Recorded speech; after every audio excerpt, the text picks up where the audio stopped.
that we I love this. We have so much production value.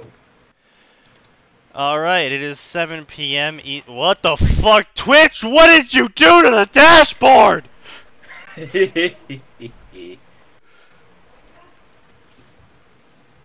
Where is my cup? Whoa, God! Twitch, what have you done to my precious dashboard? Okay, for some reason the chat, like half of the dashboard was like mashed into the other half of the dashboard. Interesting. Anyway, as I was saying, it is 7 p.m. Eastern Standard Time on a Friday, which means it's time for more Fanfiction Contempt Theater 9000 with hosts SneakyDevil and joined today by Atin. As usual, we'll be covering absolute shit fanfiction, going on a couple rants likely, and giving you some writing criticism if you manage to sustain yourself through it all the entire thing. Why you would stay here the entire time, no one's really sure. We aren't even sure. Now, YouTube Analytics certainly isn't. Get ready. I have... Alright. Cracking open another cold one, I see. The only way to get through this is completely unsober. Hello, Xenon. Welcome. Oh, hey, Xenon. Alright, so today's... we will start off with Jinchuriki of the World Eater, which, if you couldn't tell by the title itself, is going to be a Naruto Skyrim crossover.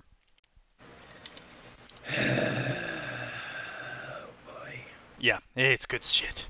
Good shit. This is gonna make me angry, isn't it? Yeah, probably. I mean, lots of things make me angry. It's ever since I started this show, the doctor has told me I need to not because my blood pressure's gone through the roof. Your blood pressure? What about your blood pressure? You know what? I'm about to start having a drinking pressure if you keep this up. About to start having a drinking solution. Anyway. When your friend's joking about having a drinking problem and you're low-key worried that they actually have a drinking problem. Alright, so let's start off today. Jinchuriki of the World Eater. Alduin was defeated, cast through time until he arrived in the elemental nations, more precisely in Naruto Uzumaki's stomach, along with a large, angry fox that wouldn't stop threatening him. The World Eater raises the baby boy, teaching him all he knows. The world will change. The Daedra watching. The Aedra are watching. And Naruto is right in the middle of it all. Large harem. Okay. I have several problems with this. My main question is, why the fuck is Naruto fucking Ayla? Isn't she, like, dead? Okay, that has never stopped this website before, Sneaky. That's fair enough. That is. But even leaving that aside, first of all, how does getting cast through time move him to another dimension and into Naruto's stomach? And second of all, once he gets there, why on earth would he help him? He hates humans. He hates them. They are the worms beneath his giant taloned feet. Yeah. So, since we want answers to those questions, you know there's only one way to get them. We have to read it. Leave the story and never look back. We don't need these answers. Nope, we're getting these answers. We're getting these answers specifically because there's 24 chapters with 230,000 words almost. Which means roughly each chapter is 10k words-ish. Which is fairly impressive, actually. It's got 1,500 reviews, 3,500 favorites and follows. Yeah. See, here's my problem. I'm worried that this is going to be the most insidious kind of trash in fanfiction. Oh? The well-written, well-thought-out, but idiotic idea. This is fair enough, yeah. Yeah. Because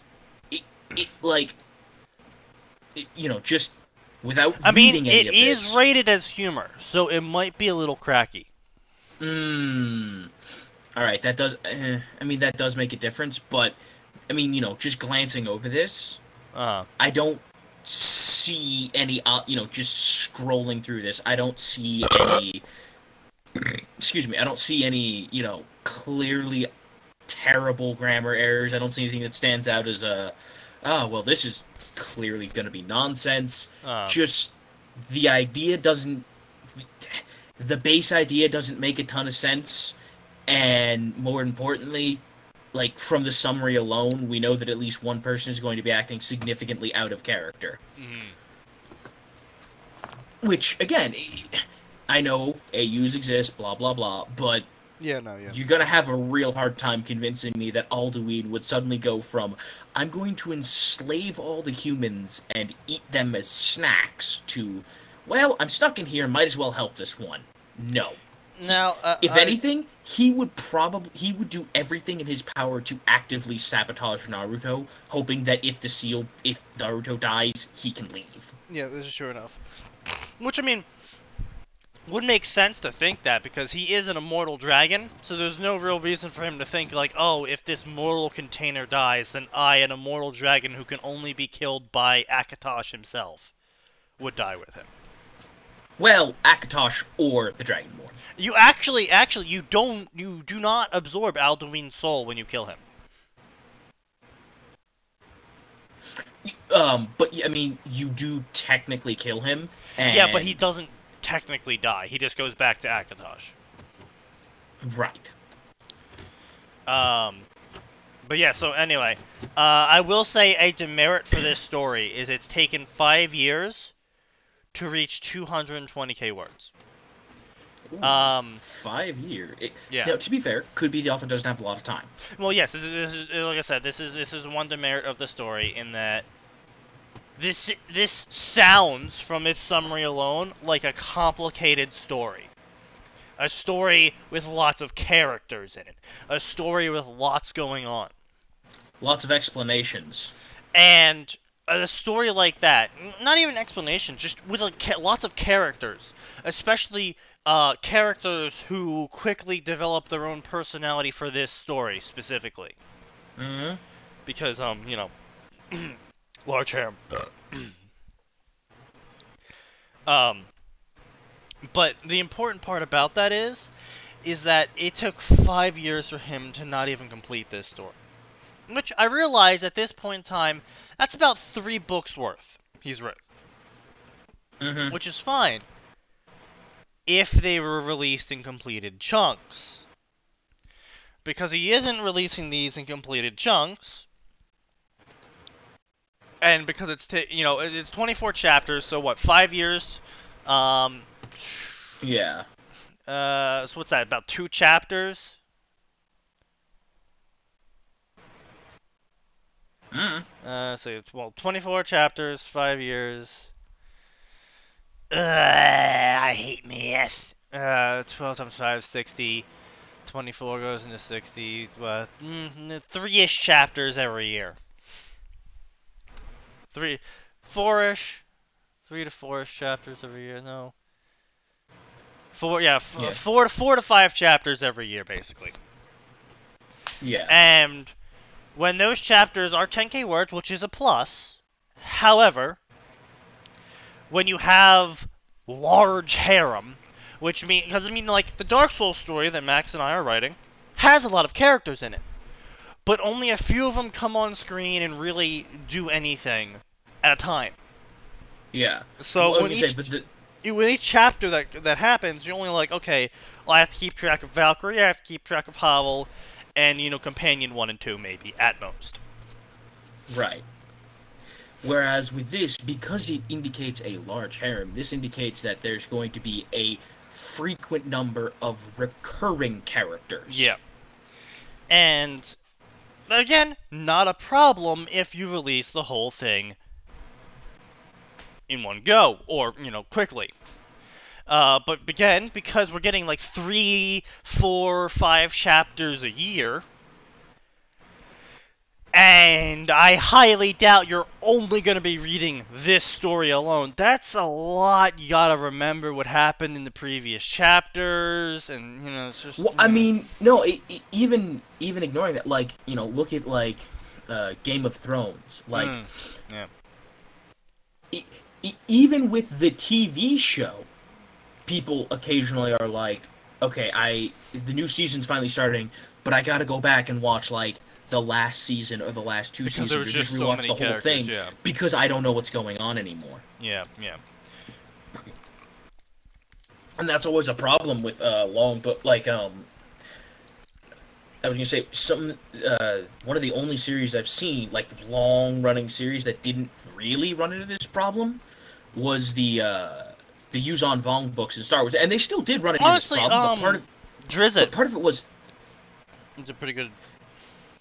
Didn't really run into this problem. But then again, Drizzt really doesn't run into this problem. No, I was gonna say the thing with Drizzt is, though, everyone died. Realistically speaking, I mean, A, yeah, but B, even once everyone died, it was still, except for, like, I don't know, like 4, maybe 5 books, it was still entirely the same cat. Like, yeah. Sure, I don't want to think about how many books there's, like 20 books, 30 books. Oh, holy shit! Yeah, there's quite a number. Like just the Drizzt series, there's a lot of those books. But out of those books, I would say 90% of them revolve around the same 4 characters. Well, I mean, I would say ignoring the last 9 books, yeah, pretty much. So, yeah. No, but even with the last 9 books, those characters were in there, yeah. Like, that's what I'm saying. Like, even with the last 9, but like except for like 4 books, maybe it was Brunyor, Regis, Drizzt, Catti-brie, and Wulfgar. Yeah. All right. Well, we've already gone off on a little rant right there, but. Let's get I would say it was more of a tangent, but we can go on now. Smoke rose over the mountains of Sovngarde, covering the beautiful constellations in the Borealis that decorated the sky in a smothering blanket of ill intent. Rocks, wreathed in fire, fell from the clouds like a deadly rain, hitting the ground and exploding into shards of red-hot stone. What are we doing? We are doing fanfiction theater. This is where we read aloud fanfiction and comment on the plot holes, the grammar mistakes, the spelling mistakes, and generally just mistakes, and make fun of it. And then we also offer writing critique. Yeah, as you say, and sometimes, like this one might be, we occasionally find things that are actually good and worth your time. It appears Xenon also has a YouTube account, and they are idling on our YouTube page. God damn it. This is Devil Spidey's fault. Blame Devil Spidey, when in doubt. He's not even here, but it's still his fault. Anyway, so. Yep. If you like our content, we got an archive of it on our YouTube page down below. Anyway, as I was saying... Great black dragon. A great black dragon covered black scales. What? Okay. Clearly they're missing a word here, but... Covered in black scales. Yeah, okay.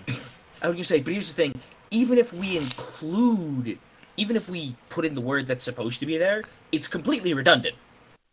Yeah, it'd be more like maybe just covered in scales that were curved and sharp as blades. No, you really don't need to describe the color You just said... Great black dragon. Yeah. Gee, I think its scales might be vermilion. No, definitely pink. Hot pink. Anyway. Yes. The most feared of dragons. Tell me, what challenge level was the hot pink dragon in 5e? 72. Of course. Gave one last roar from its bloodied maw and collapsed in a heap of limbs and blood. I'm not sure you can collapse in a heap of blood. Blood doesn't really heap well. Well, I mean, there is... I bet there'd be quite a bit of it with a dragon. It might be possible with a dragon. Maybe. Also, it's very cold up there. It might be freezing pretty much instantly. That's true. With a small crack and a great explosion, the scales exploded off its body, peppering the area with fragments. Mira, Dragonborn Nord and Thane of Whiterun, raised her shield reflectively, the sharp shards bouncing off the metal with small ping noises. When the danger had passed, she lowered her shield and prepared for the onrush of memories that came with absorbing another dragon's soul. When nothing was forthcoming, Mira stared at the slain corpse of Alduin, waiting for it to burst into flames like all the others. Wind, colored orange and red with hints of purple, streamed from the body as it disintegrated into dust, but instead of heading towards the Dragonborn, it flew off into the distance, joining with the vortex in the sky until it faded. Her companion, an old hero, answered Mira's questioning gaze in his solemn voice. Perhaps Alduin isn't truly dead. This defeat may have only banished him, and when the time finally comes, he will rise once again to fulfill his destiny. Mira shook her head, glancing once more at the area Alduin's body had occupied. Whenever Alduin returns, maybe the world will need to be ended. It is of no matter to us any longer, simply time. That's a very defeatish Dragonborn, but okay. Well, I mean, she's got a point.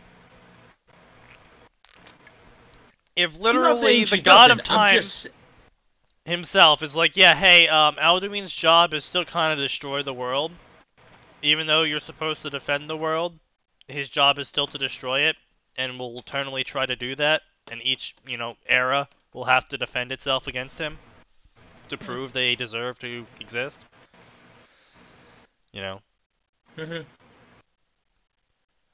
We got a conversation. I actually have 2 channels. Why are you talking yourself? Why do you do this, Xenon? Why are you talking to yourself in our YouTube chat? It's not healthy, it isn't. Devil's Spidey does this enough. Why would you have a backup YouTube channel? It's not like you're like posting pornography or something. Are you posting pornography, Xenon?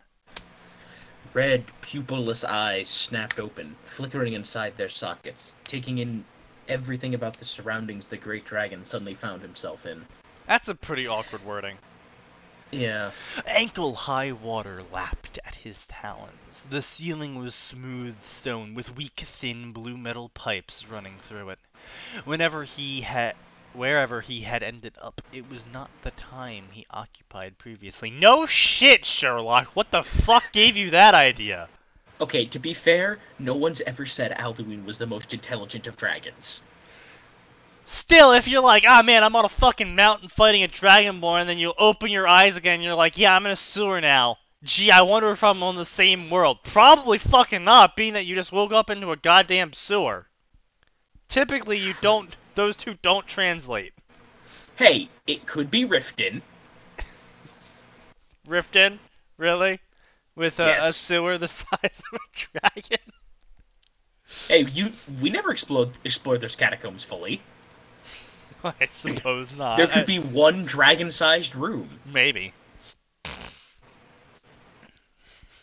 Anyway. The roar drew Alduin's attention to a large cage with bars so tall they disappeared into the darkness of the ceiling.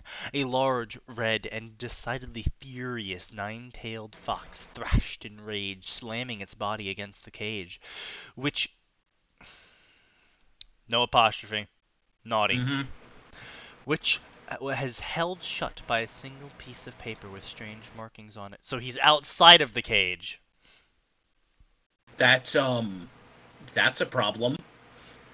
Alduin. Actually, wait, hold on. That's actually a really, really big problem. Oh, I know. A Yeah, multitude Naruto. of reasons. Yeah. Not the least of which being that I'm sure Alduin doesn't know this, but if the fox was intelligent, it would just say, hey, scratch that up for me. You would think that.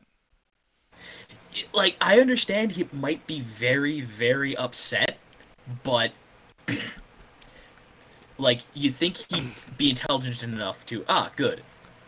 Okay, he does say release me, and then he says, I'll grant you the mercy of a quick death. Are you kidding me? Yeah, see, this is, yeah. Yeah.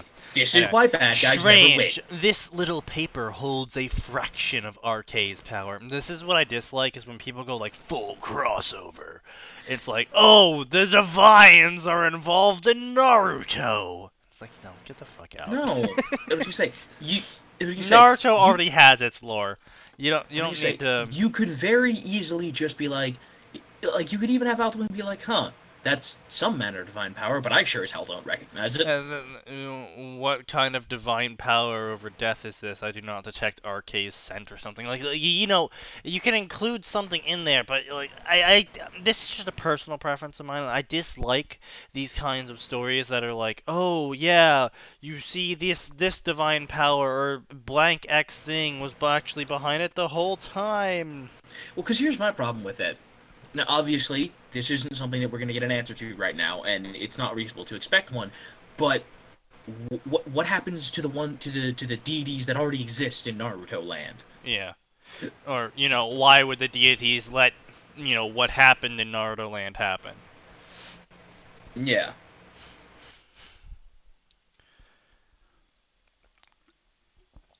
Or even by that standard, fucking Kaguya would be a deity by Elder Scrolls standards, which means she would be the 10th divine. That slot's already taken. Well, no, it is not. Oh, right. No, there's 9 divines, 10th divine. You fucking heretic! Don't you Do you even Talos worship? No, I don't. Scum. You! Alduin gave the nine-tailed demon a bored look as it shouted at him, arching a scaly eyebrow in an oddly human fashion. "What do you want, Daedra?" he asked, forsaking his native tongue in irritation.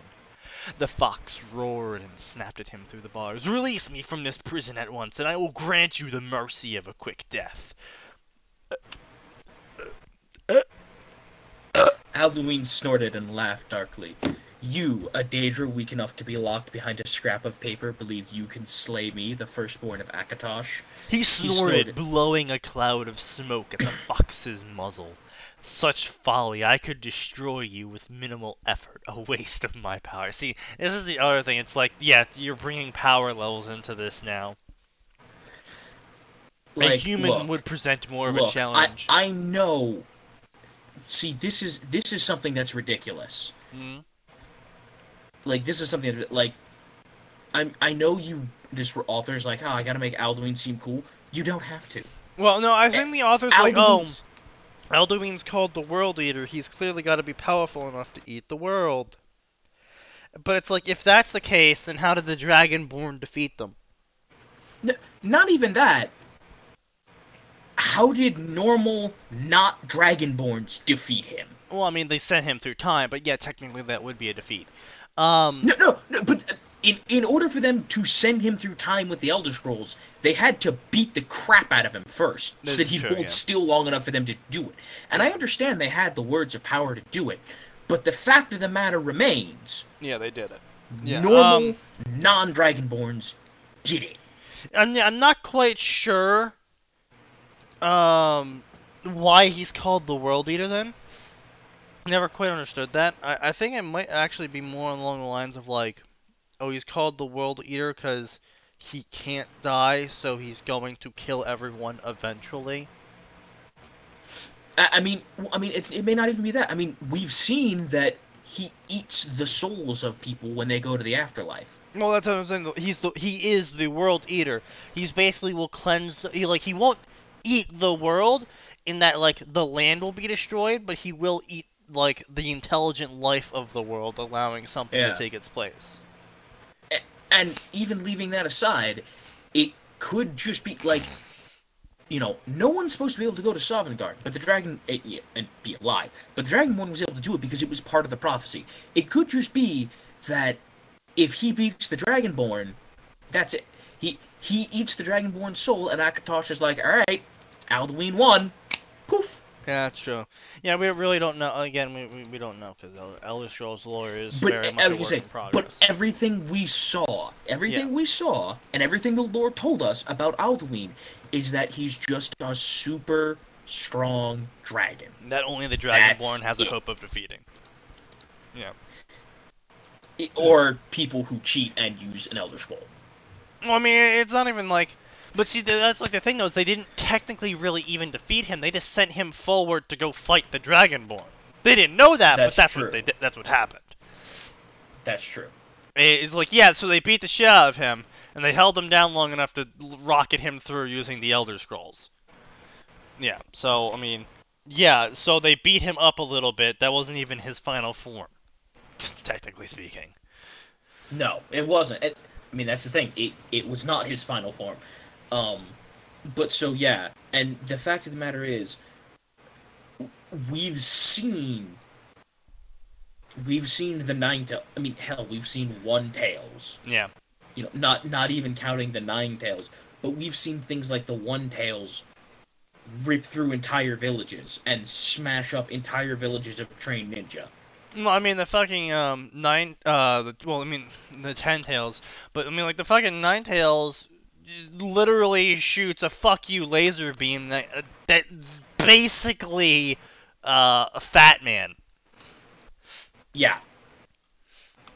Only he can do it a lot more. Yeah. I get it. You're trying to make Alduin seem cool, but the fact of the matter is, Yeah. I think, you've honestly, gone about it the wrong way. I prefer to side on, just misinterpretation. Mm-hmm. For this one, because it looks like they put a lot of effort into this, which is why I think it is just misinterpretation. Yeah. But anyway, with his piece said, Alduin turned away from the cage, showing the vulpine Daedra his back. The fox roared and thrashed some more, screaming and threatening while trying to reach through the bars to seize his tail. The demon's face showed irritation, and he spun around to face the caged creature. Nalut! Alduin shouted, a wave of energy flying from his mouth and to slam into the fox, bowling it over with force of his voice. When it recovered and stood, the fox opened its mouth to speak and threaten again, but found that no sound would issue from it. The great dragon sniffed contemptuously. Weak. A cry sounded from below the dragon, one out of place in the water-laden pipes. Looking down curiously, Alduin found a child, no more than a day old, floating in the water near his taloned feet. The baby had his hands out, grasping at his legs as if he wanted to touch the mighty beast, showing no fear at the menacing visage hovering over him. Alduin lowered his snout to the baby and sniffed, ignoring the way the child giggled as his breath tickled his stomach. You smell of arcade, child. His red eyes fell onto the seal, holding the raging fox shut, recalling the similar scent. You must be the container for the Daedra. He narrowed his eyes on the child, who just clapped his hands and giggled. Though why the death god would do such a thing is beyond my comprehension. He lowered his snout again, softly nudging the babe with his nose. The child reached out and clumsily patted the great dragon on the snout, feeling the smooth scales with a tiny hand. Alduin hummed with curiosity. Interesting. You do not fear me, do you? He lowered... Of course he doesn't fear you. It's a It's baby. a fucking baby! He literally doesn't know better. So that one red eye was looking at the child's face. Many If you strong knew men who in you Daedra were. alike have been consumed by the power of my voice, little jewel.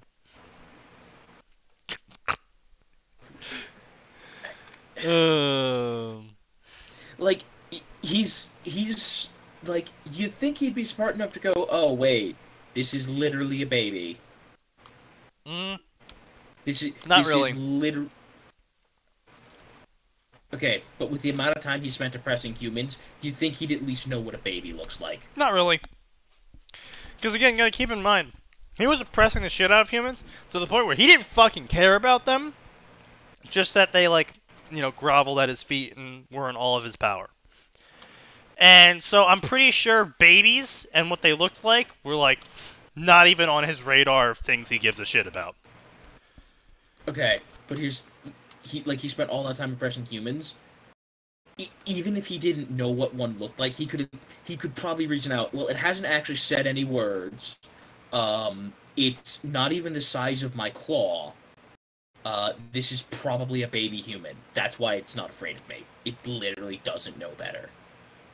But he wouldn't know that. But why would he know that? You're saying, oh, you know, he spent a lot of time around humans, but maybe he didn't.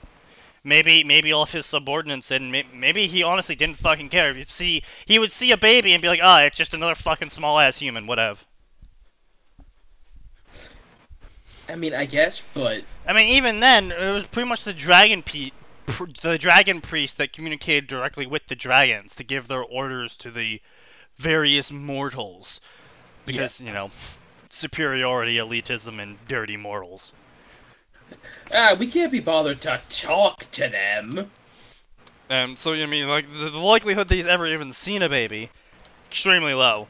Even at that point, if he has seen a baby, he'd be like, oh, it's a fucking smaller mortal. Oh, it's even weaker. Fucking trash. Get out of my view. Trash. You garbage. Leave. But even then, even if he had seen a baby, even if he does know what a baby is, the kind of mentality that he has, why would he think, like, oh, the baby wouldn't know to be afraid of me? His mentality for fucking humans is, they're fucking humans, they're weak, they should serve me or die. That's all that he cares about humans. Are they serving me? Yeah. No, kill them. Like, you know. And I agree with you on that. No question about that. But, yeah, so it's... But, I understand where the the author's going with that. Taking that into account, again, there's literally no reason for Alduin to help him. Oh yeah, no, I know exactly. So literally maybe we'll see. Oh, wait, hold on. Yeah, we will see why Alduin's helping him. Oh, this better be one hell of an explanation. The child simply giggled and patted Alduin on the snout again. However, when the babe took his hand from the dragon, a single small black scale stuck to the palm of his hand. Seemingly without cause, the child stared curiously at the foreign object attached to him, and blinked curiously when black lines began to crawl across his skin, up his arm into his face, forming into 4 closely spaced, fang-like markings. Black ink bled out of his skin, forming a mask-like tattoo upon his visage. The babe's eyes changed slightly, the previous black pupils lightening into a familiar reddish-orange that contrasted greatly with the cerulean irises. Alduin tilted his head, looking at the face of the child. Yet even more oddity. About you, child, a blessing from my father, Akatosh. The dragon tapped his chin with a talon in a surprisingly human fashion. He rarely interferes with the lives of humans except for the worst of crises. Air swirled around Alduin, concealing his form and stirring up the water which rocked the floating child. When the air cleared, there stood a tall man in the place of a dragon. Oh, so we're going full WoW now, are we? Yeah, because he totally did that. And he would totally lower himself to a human form. Yeah, I know, right? Here's a hint. He wouldn't. With long black hair, black robes, with red runes running the length of the cloth, and smaller horns on his head, an aristocratic shape of his face, and a cunning glimmer in his red-orange eyes, he looked every bit a regal being. Alduin bent and picked the child from the water, cradling him in his arms. The baby giggled and clapped excitedly, a wide, toothless smile on his pudgy face. Now, child, what do you know about the deities? Looked at the baby expectantly. Nothing. The answer is nothing. Then shook his head. You don't know anything, right? It's a child. How could it know anything? The last part he muttered to himself. Okay, so, and here's where part of my point's coming in. Yeah. Clearly, for whatever reason, this Alduin does know what a baby is. Well, I mean, that's not, like I said previously, even if he does know what a baby is, he wouldn't care. Be like, his assumptions for the babies, No, but what I'm saying is, he's clearly demonstrating right here that it doesn't know anything. I know, He's but like, that's what I'm saying, though, I'm pretty sure the author is trying to be like, oh, he doesn't care about babies and just thinks all mortals should be in awe or fear him. Basically. So, like, the fact that the baby's not in awe or fearing him is, like, an oddity to him. It's the black swan in his worldview. okay, fair enough, but still, just I'm having difficulty with this because again, it doesn't jive with the actual character. Oh, of course not. No. We left Alduin's character back in Skyrim. Okay, good. Just as long as we've covered that complaint. I just wanted to make sure I aired that complaint. Yeah, no. We left Alduin's original character back in fucking Skyrim. when he died to the Dragonborn. Whatever the fuck this is not exactly kosher, as some would say. Waving a hand carelessly, he created a chair from the water. Fucking, is he a wizard now or something? Is he fucking Gandorf? Ganondorf. Oh, that would be terrifying. What would the name be? Aldendorf? Aldendorf? Galduin. Galduin sounds far better. It does. Allendorf. Man, your parents must have fucking hated you. Fear me, for I am Allendorf the Mighty. I shall conquer your kingdom. I said fear me. Yes, no. We're scared, very scared. Terrified. Of Allendorf the Mighty. Allendorf. I smell a t-shirt. I almost want to Photoshop Ganondorf's head onto Alduin's body. Do it. With some Comic Sans text. Fear me, I am Allendorf the Mighty. Do it. And then post it to r/Elvis. T-shirt. Should I get banned from R Legend of Zelda? Yes, do it. I probably will. You're on the quest to get yourself banned from as many subreddits as possible. With this year is going to end with me being banned from so many fucking subreddits. Anyway. Now that we had our giggle. Indeed. How about I teach you some words? At the very least, you could be a better conversationalist. ABBA. What does that mean? Is that some kind of name? ABBA. Seriously, child, stop talking nonsense. ABBA? Is that all you can say? ABBA. I'll take that as a yes. Clearly, he's trying to say that he's Abaddon. Good skit! The humor was just rolling off my face. In waves. Can you feel the sarcasm? So, again... Can you feel Allendorf the Mighty? No, I don't. And I don't want to.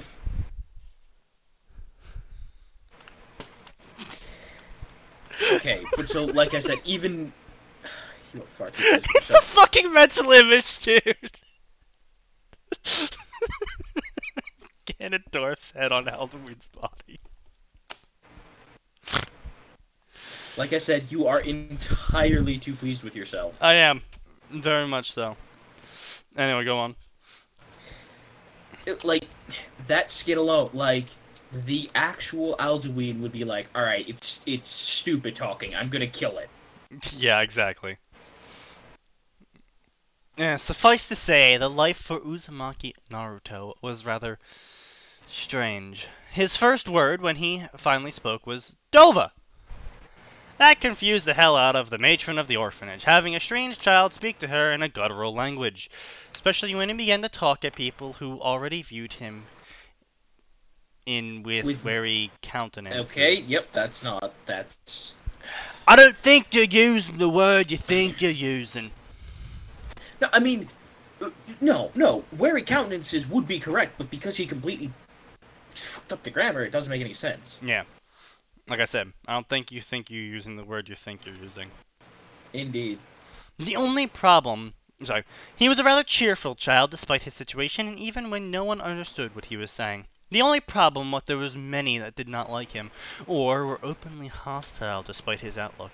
The matron and the other caretakers at the orphanage were indifferent to him, as they were with other children, only talking to him when they had to. Most of the other kids stayed away from him. Most thought he was weird. All the children are terrible, blah, blah. Talking in a made-up language with his weird, scary face paint that never came off. When he was 6 years old, the drunken Chunin crept into Naruto's room with the intent to kill the Kyuubi Jinchuriki, believing him to be demonically possessed in his inebriated stupor.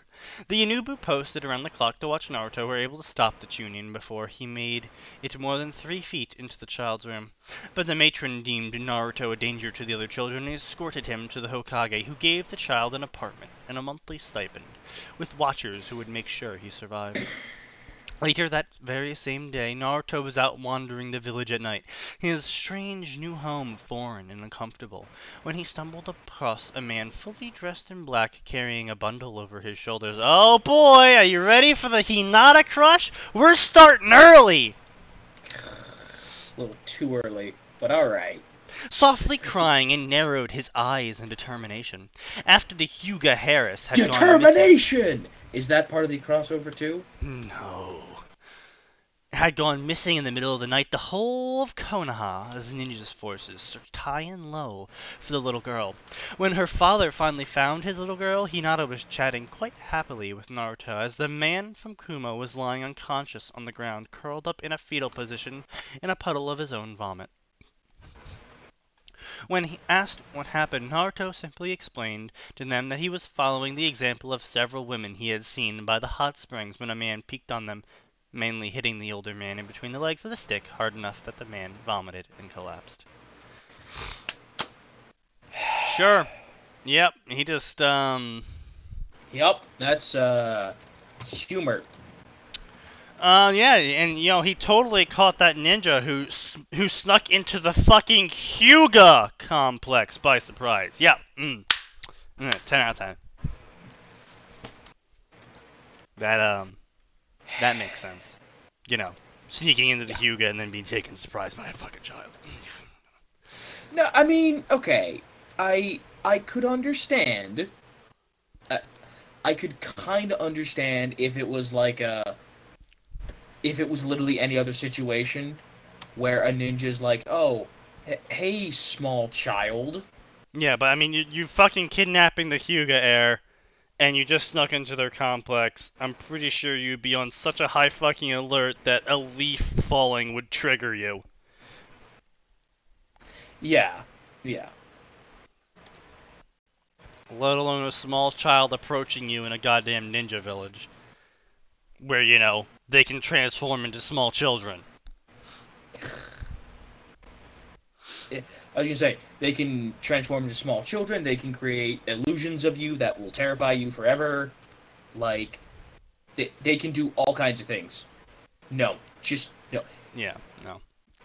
And even if, for not whatever only reason, did he catch him by surprise, he managed to hit the guy in the nuts with a stick as a child versus a Jonin. Yeah. Yeah. From that day forward, Naruto was always welcomed into the Hyuga complex with open arms and smiles, especially from Hinata and her twin sister, Hanabi. Oh boy, so they're joining the harem. Got it. Any female mentioned by name is to be assumed to join the large harem. Yeah.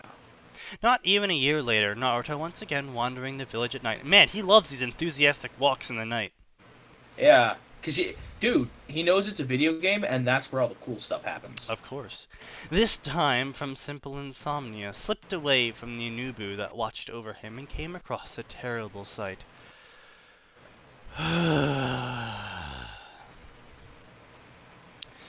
The door to the Uchiha compound once again had been Oh, I left swear to ajar. God. I swear to God. Something if he that never saves him- happened due to the clan's paranoia. Curious, Naruto took a look inside and nearly retched.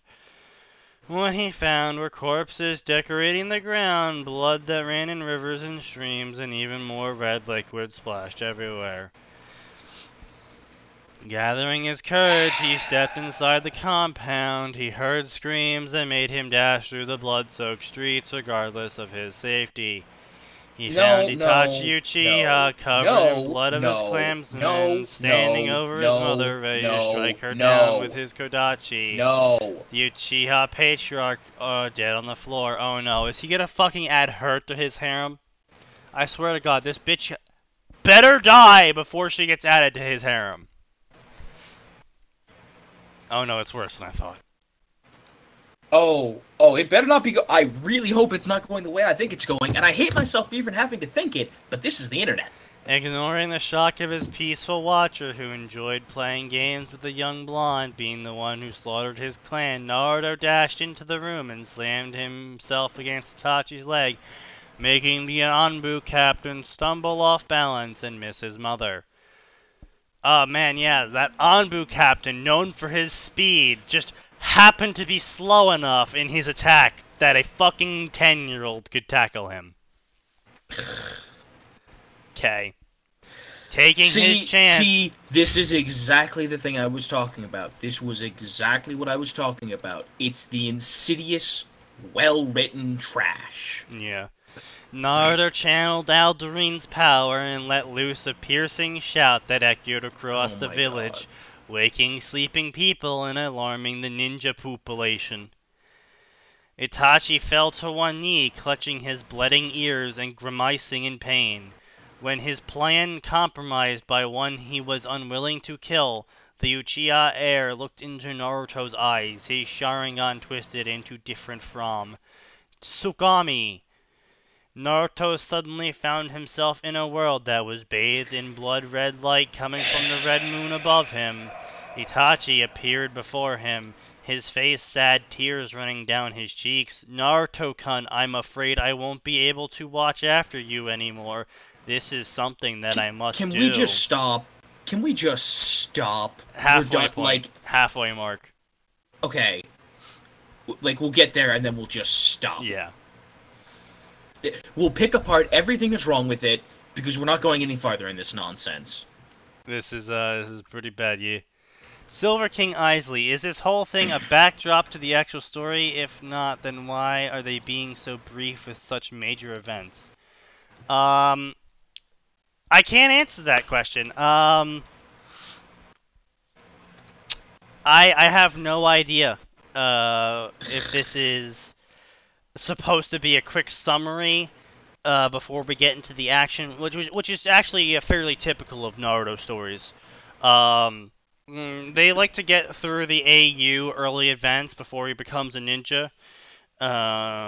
Simply so they're gonna be like, oh, look how awesome Naruto is with blank X new power, and look at all the things he changed, but everything was still the same, and he still ends up on Kakashi's team, and he's still dead last because he was secretly hiding his powers all along. Also known as, I as an author want to stay on the rails because I can't write anything else. Yeah. But yeah, no, this is likely a backdrop to the actual story, just solely so they can set up his harem and his power levels ahead of time before they actually get into him being a ninja, if that clears anything up.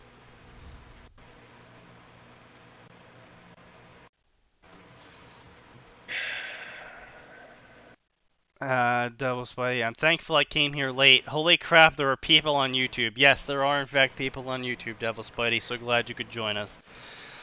There's so it's been pretty bad, Devil Spidey. It's been pretty bad, let me tell you. We got Naruto. No. With an fill him excessively in. large harem. Sneaky. Let's get to the halfway point, and then he'll get filled in when we pick apart all the nonsense. Oh, he'll be filled in, alright. Oh my god, stop trying to... I'm not even gonna ask anymore. Naruto gazed at Itachi with a confusion. Do you gaze with a confusion? No, I don't. One does not simply gaze with a confusion. What? Oh boy. With a confusion and sadness warring on his face. With a confusion and a sadness. The next little line. Oh, that's Oh just god, I don't infuriating. even. I heard gaze with confusion. Yes, nailed it, Devil Spidey. Why are you doing this, Oni-san? He asked. First of all, I don't know why. Yeah, I don't know what the obsession is with the Naruto fandom and, like, making Itachi an older brother figure to Naruto. Because Even if he was watching him, which is actually pretty likely, given that he was, you know, possible. it's reasonly likely. Again, Like I said, it's possible. Yeah, Yeah. the Jinchuriki is not something you just leave lying around, and I'm sure he would have gotten The a few Jinchuriki is not something you just leave lying around.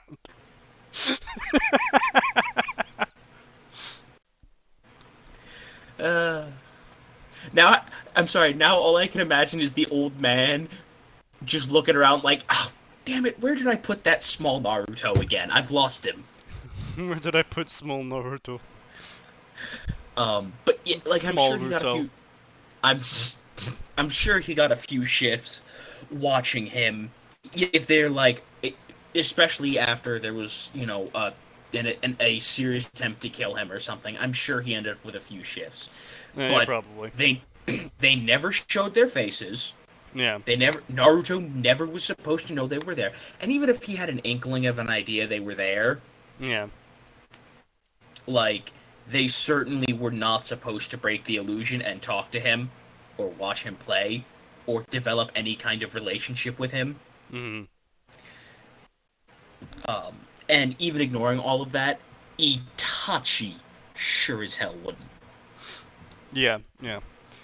By the way, I read a short story, a cancerous one, that's Dark Souls based. Guinevere leaves in Orlando to find the chosen undead, and guess who she finds?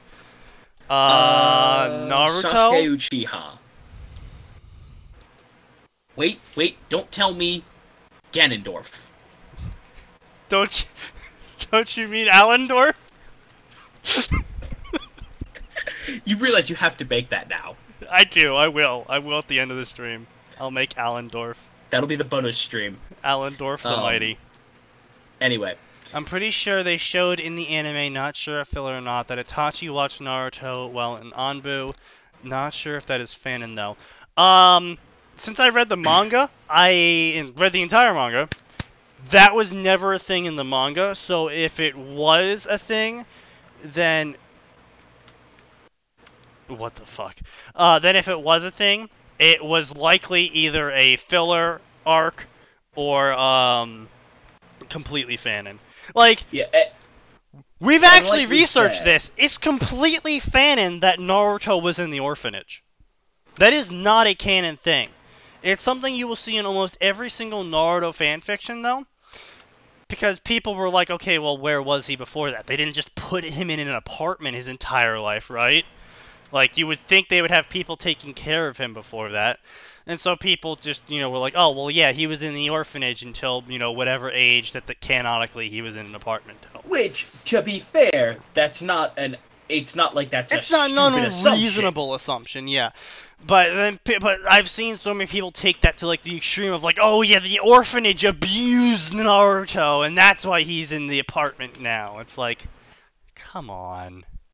Guys, I would hope that you idiots are better than this. No, Naruto only met Iruka, when he joined the academy. Yeah. Which, and the academy is for more than just ninja subjects, though. But, he only met Iruka when he started going to the academy. For ninja subjects, specifically. But yeah. Anyway. Why the fuck would Big Boss, or slash Snake, Venomous Snake? No, Well, I mean, it entirely depends. It could be Punish Venom Snake. Snake. Punish Snake. Because Venom he said Snake and Snake Punish slash Snake. boss. Yeah. That'd be Punish Snake. What the fuck? Dark Souls Metal Gear crossover where Punish Snake is the chosen undead? That's dumb! That's really dumb. Yeah, that's real fucking dumb. I'm sorry, but you can't. Maybe you could see. Maybe you could CQC say. Oh my gosh, I can't think of his name. Ornstein, but you couldn't CQC Smoke. And I mean, like, hell, guns would kind of be useful. What happens when you run out of ammo? Which he run out of it very quickly. Yeah.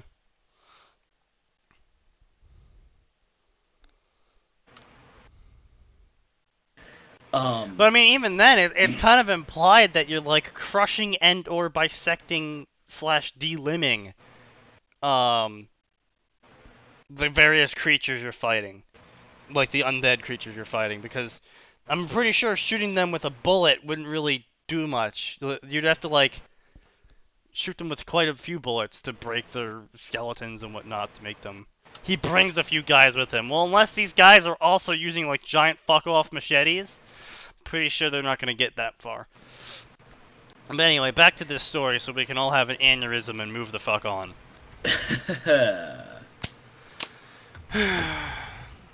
Itachi knelt and set a hand on Naruto's shoulder.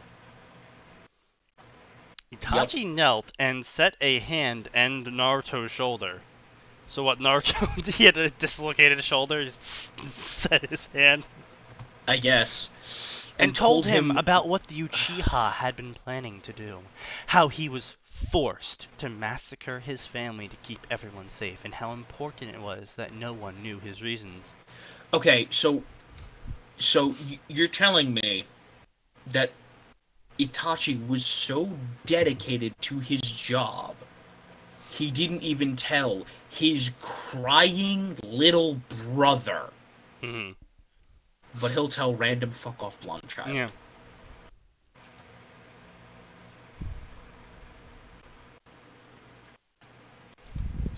Because that What makes... What the fuck is this crossover? A guy who is like lightning and stuff and dies by Smoke's appetite. And instead of Gwyn, there's Liquid who stole the light from Gwyn. That's just fucking retarded. This is incredibly stupid. You're going to stop talking about this trash now, or I'm not sure what we'll do. We'll read more trash to cover up your trash. Yeah. 'Cause you're garbage, Devil Spidey. You're garbage. Anyway, Naruto understood, but he wished things could have been different. You're telling me the 10-year... Okay, maybe. Maybe because he's got Alduin less in than him. 10. Less Yeah. than 10. Because it was 5 5 years before the start of the last graduation for Naruto, which would put him at 8. Yeah. I know I'm garbage. My mom reminds me of it every day. Eh, kappa kappa, eh, kappa kappa, eh. When Naruto awoke, it was to the sounds of a girl crying. Oh, fucking goddamn it, no. Nope. You're not reading any farther. We got to the halfway point. Groggily, we're not at the halfway point. Oh god. You want to read the rest of this little I want to see if they're making Sasuke a girl who's going to be part of Naruto's harem, yes. The answer is yes. Why, Oni-san, why? Pulled himself over the railing floor. Are you alright? Girl with onyx eyes and a heart-shaped face, her eyes red from crying. Who are you? I'm Naruto Uzumaki. Girl was crying harder. I'm sorry, I didn't mean to do anything. When Itachi and he tucked me in the bed, he would tell me stories about you, saying you're the nicest boy ever. Fucking kill me. Alright, can we stop now, Sneaky? Yes, we're... Fuck this. Great. Fuck okay, this story. Great. This is trash. Everyone's out of character. Fucking Christ. Can't wait to read more of this story. Give me good read past couple days. tried reading it. The writing may be good, but the sheer try-harding to have as many women for Naruto to fuck is just sad. Not to mention there are enough hot women in Naruto and Skyrim universe. There's no need for more gender bending. Holy shit! Okay, so apparently this is chapter 2, which means there's a fucking lot more guys who got turned into women for Naruto to stick his dick into. Yeah, a good story comes from good writing, not by trying to make it smut fic. Sneaky, if you have to ask the question, then the answer is yes. Is Serena a possibility? What? Oh, Serena from Skyrim, the vampire. Serena. Oh, yes. They spelt it incorrectly. I thought Joshin was the Shinto god of death. Wouldn't RK get that title? It's great, and a rogue nin like Tayua should have been in the harem. Oh, fucking Christ. We're at chapter 2, people! That's chapter 2! I like Cruel Ruin. Read that review. I like this guy. You could just name this fic Naruto fucked everything that has a hole in it. And be done with it.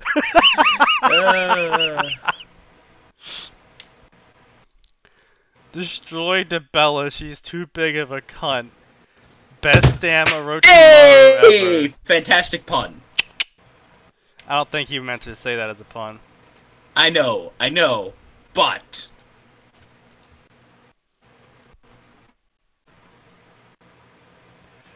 What the fuck is this review? I actually like that you don't mention sizes in lemons.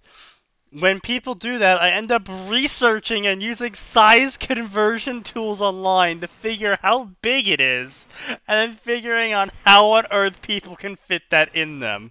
Thank you for saving me that trouble. This person has problems. Also, what on earth happened in chapter 12? Ooh, what makes you say that? Oh, yeah, that, yeah. Finally, a funny Orochimaru. I want you to kick his ass, but you did good. The pain. Alright, come on. I was hoping this wouldn't be a Gary Stu fic, but we live in cruel times. Hey. Alright, let's see what we got here. Oh wait, we already did I Will Name Your Son After You. Get the fuck out of here, you piece of shit.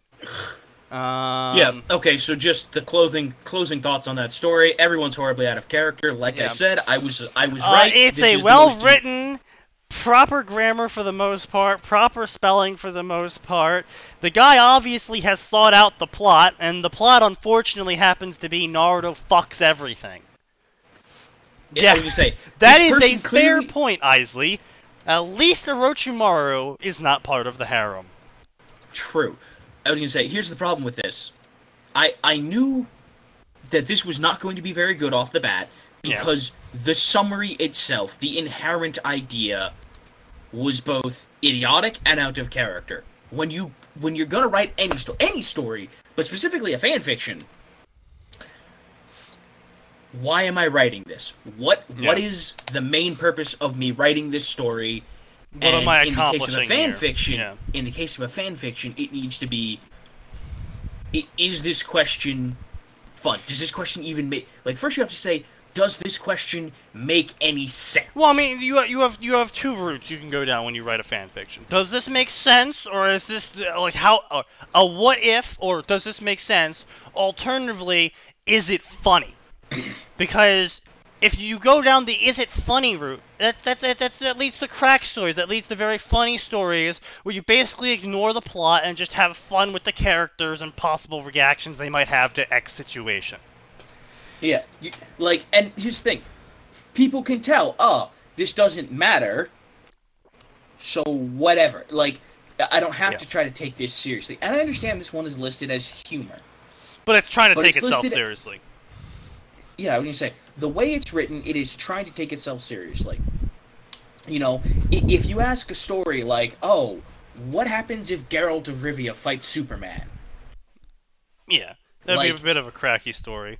Well, I mean, it's yeah. cracky, but at least A, it could happen, and B, it's not like Geralt doesn't have some chance, because the only things that Superman are vulnerable to is shiny rocks and literal magic, which Geralt has plenty of. Yeah, that is true. That is true. But I mean, yeah, no. The important thing is when you're writing one of these. As you say, now it's not a very good idea, but at least it's an interesting what if. This is the inherent idea here. What if Alduin was, for some reason, inside Naruto?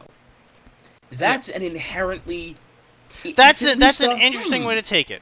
What if Alduin was inside Naruto? What kind of powers would he get? How would that change the story? That is a good foundation for the start of your plot. Unfortunately, the author went in the direction of, what if Alduin was completely out of character, turned into a human, and raised Naruto like a son? And then Naruto fucked everyone with his dick. Okay, well that's not exactly what I came here for, but you do you. I'll be over there. Not. But yeah, you know, it's like, you can take good plots and ruin them by trying to either be too serious or not serious enough.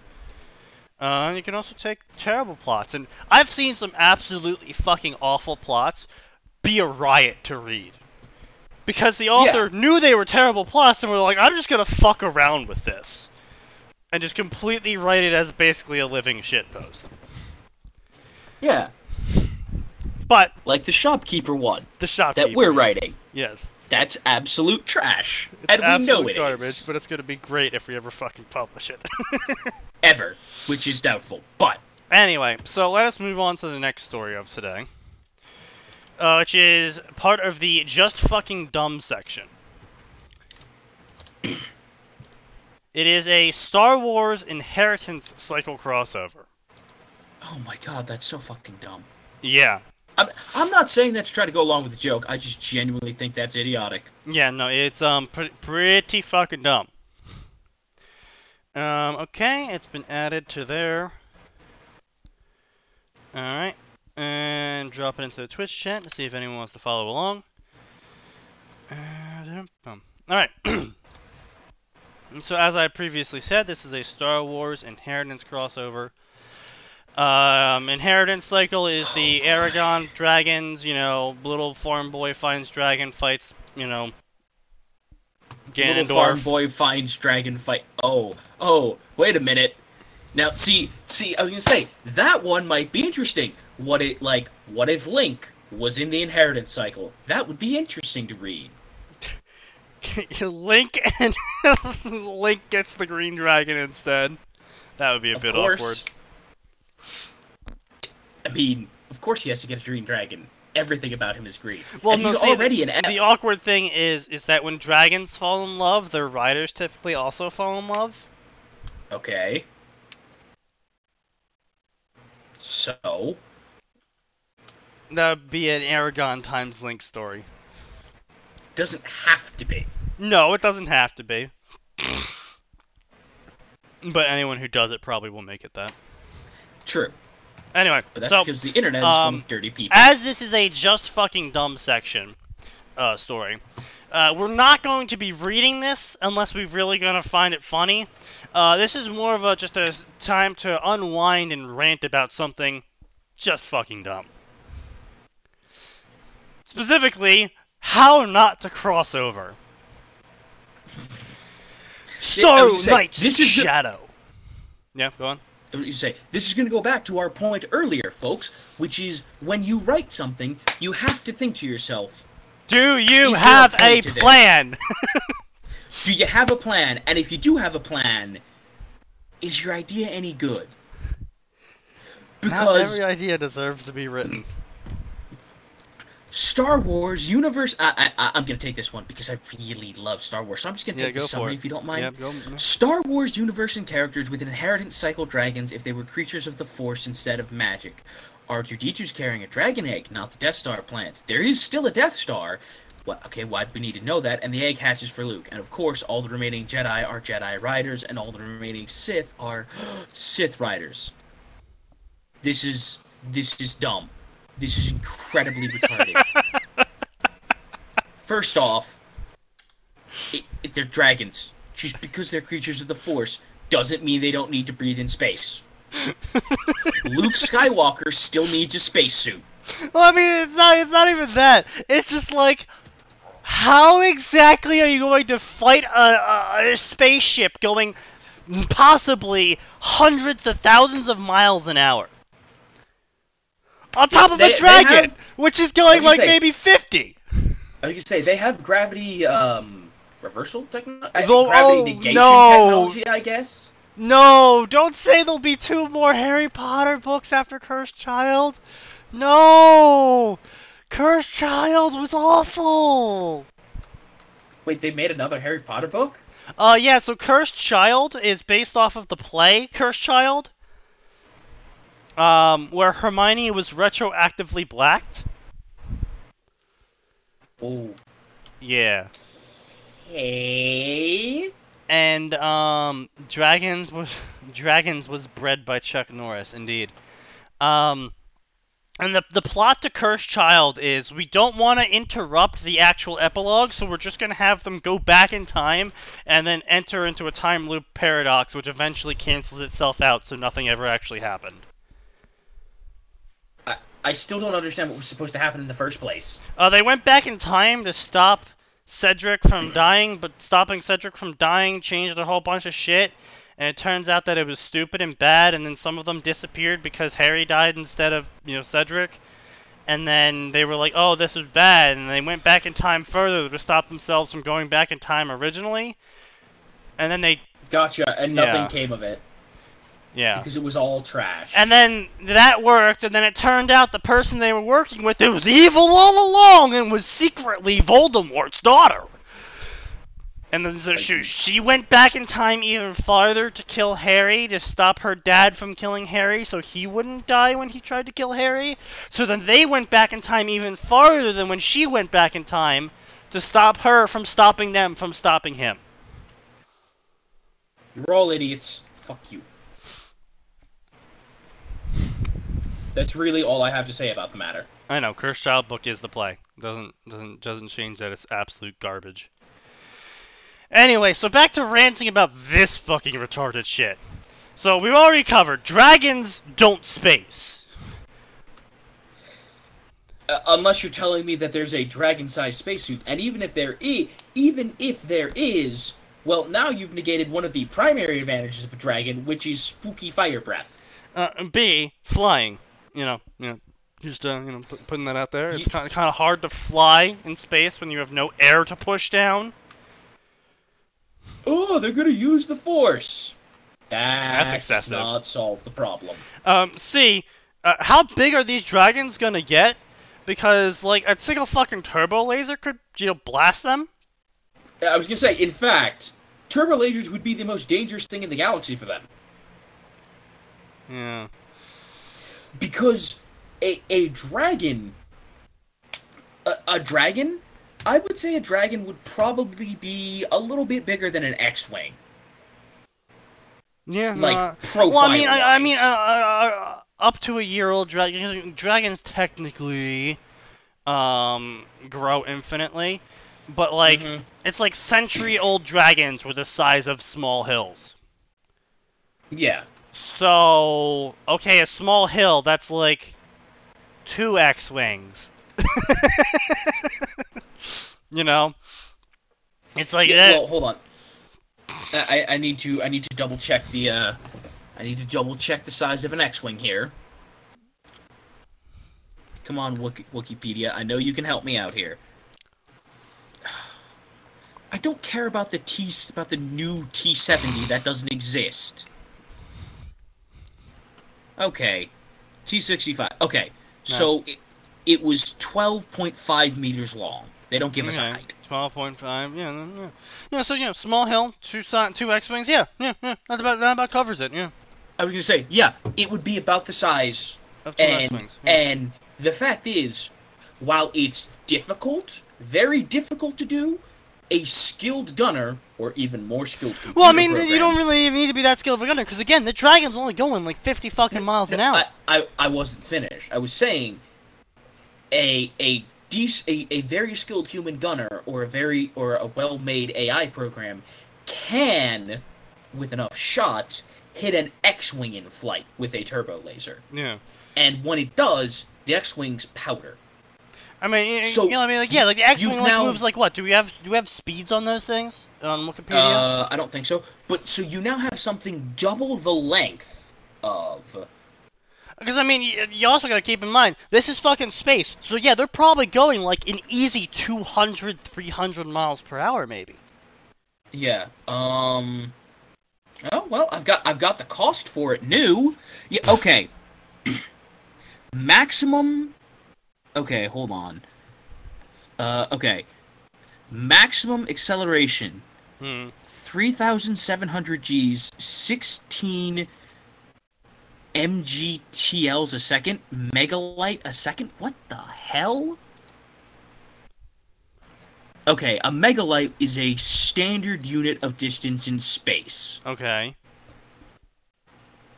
So what's 16? It's not MGL or ML? MGLT.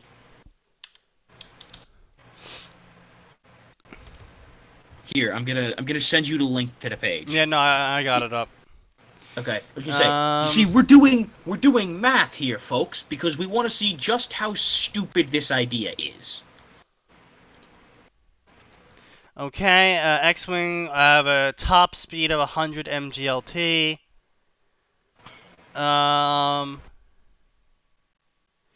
MGLT per hour measured in meters per second. For example, flying at a speed of 100 MGLT an hour, the time required blah blah blah is around 12 seconds. Therefore, 1 MGLT an hour equals 1 meter a second. Or or 3.6 kilometers an hour.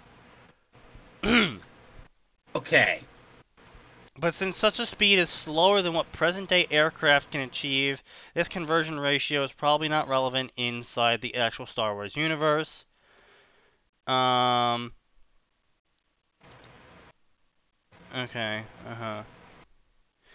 Okay, so we don't actually know the speed.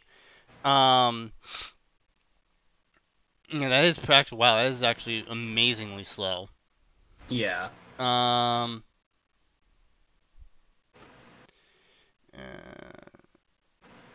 Okay, so still, it'd be 60 meters a second. So, sorry, 60 meters a minute, which means, yeah, so I was right, 360 meters an hour. No, Yeah. sorry, 3.6 kilometers an hour, yeah. Okay, so, that's fast. Like, Yeah. even though our current aircraft go faster than that, that's still extremely fast when compared to a Dragon that at top speed goes like maybe 40. Yeah. Yes, this is a Star Wars fanfic. It's a Star Wars Inheritance crossover fanfic, where all of the Inheritance plot is taken into the Star Wars universe. And Because we're doing math that makes to sense. see just how stupid an idea this is. So, yeah, a century-old dragon, which is roughly twice the size of a X-Wing fighter, moves at roughly, like, decimal percentage points the speed. So I'm pretty sure a turbo laser would blast that into oblivion, which would make them pretty much fucking useless. And not only hey, look, that... there's a dragon! Pew. Not only that, like, their breath is a weapon of short range. You know, dozens of feet at best. So unless they're, like, side strafing a fucking ship and breathing on it, again, they can't do how would they because get they're the in air to do space. that? Yeah, it's not gonna burn too much unless... Okay, so maybe they shoot force laser beams.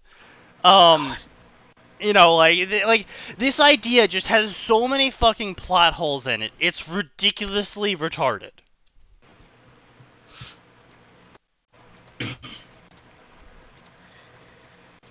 Because again, we're not going to read any of this idiocy. Yeah, no. This was pretty much just us solely here, to say, wow, this is stupid. Here's the reasons why it's stupid.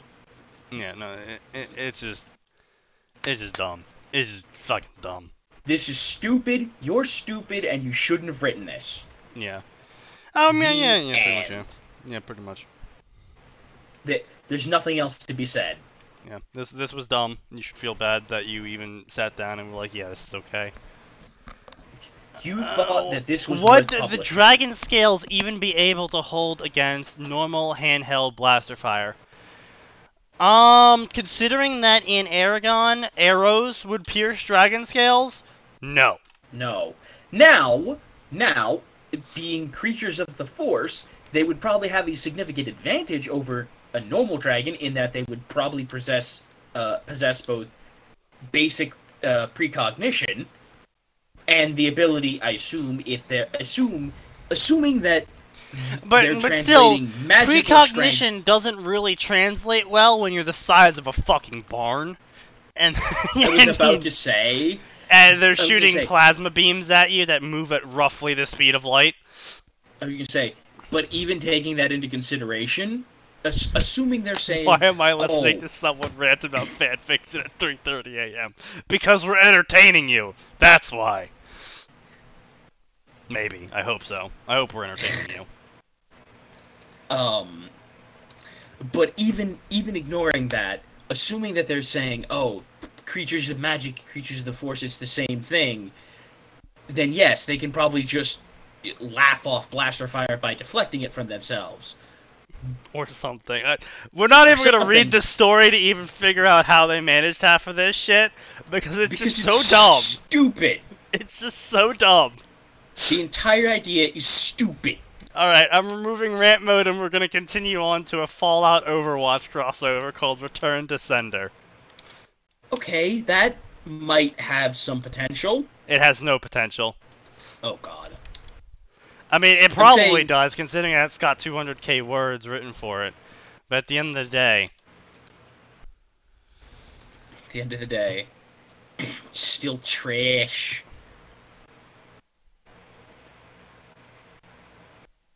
Day 9's hosting TI7? Yeah, I assume they listen to Reddit and they're making him part of the newcomer stream, which is coming back. Oh, that's nice.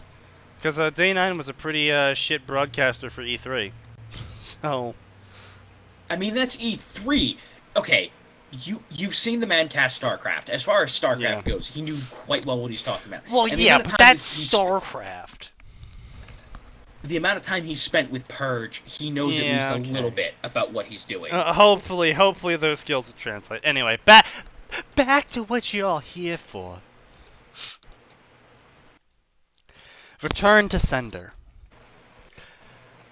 The world could always use more heroes. Well, he could No, fit it the can't. bill. It In the doesn't need more wastelands heroes. of the western United States, a man known as the Courier, unfortunately, has become sort of a legend among wastelanders. But what if he is no longer in the Mojave, and instead is in a world so strange yet familiar?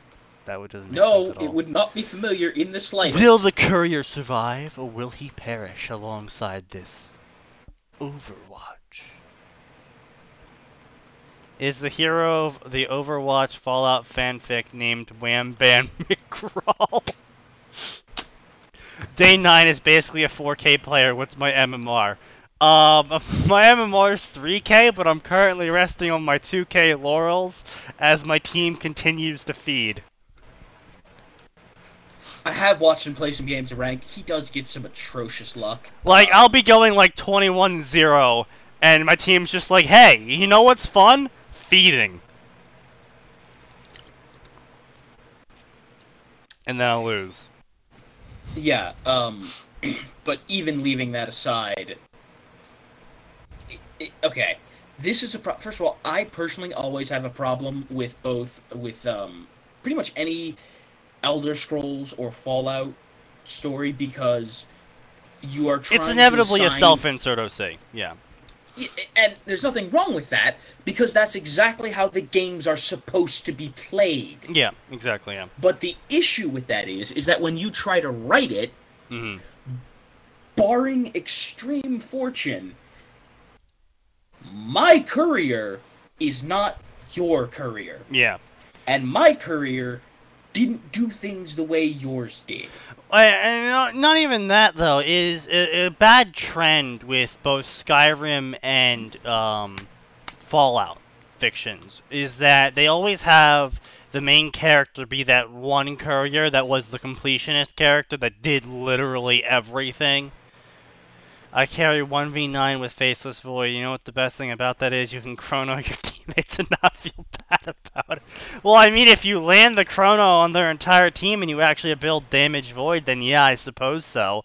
But every single fucking Void I've been with so far has been like, oh, you know what I need on a team with no damage? A Blink Dagger!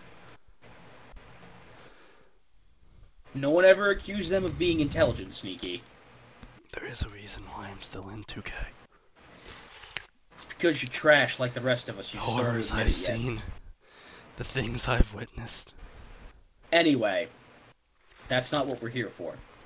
Nope. If you want to watch him be a terrible scrub, you can go watch him on a day that isn't I'll Tuesday. probably be streaming later. But anyway, you were saying beyond the self-inserts, OC's inevitable inclination towards being absolute garbage. Okay, you say part of the problem with it is it's a self-insert OC, and yeah. So my career is going to be different from your career. Yeah. And okay, maybe people use similar weapons because. And then we always have the completionists, and yeah. I was going to say. Because there was an optimal way to play that game, yeah, which was stealth with a silenced anti-material rifle. That is true. But even leaving that aside, you have the courier that did everything. And while that could theoretically exist, the problem with that is, especially if you're doing something like Overwatch, which, and I know some people don't think it is, but Overwatch is a fairly meticulously balanced game. Yeah, this is true, yeah. That, despite what people whine about, most of the heroes are usable in some form or fashion. Yeah, yeah. I mean, you also got to keep in mind a majority of these heroes are using non-conventional weaponry. I would just say, just turn rant mode off, because we're not ranting. None of us are angry. We're just explaining.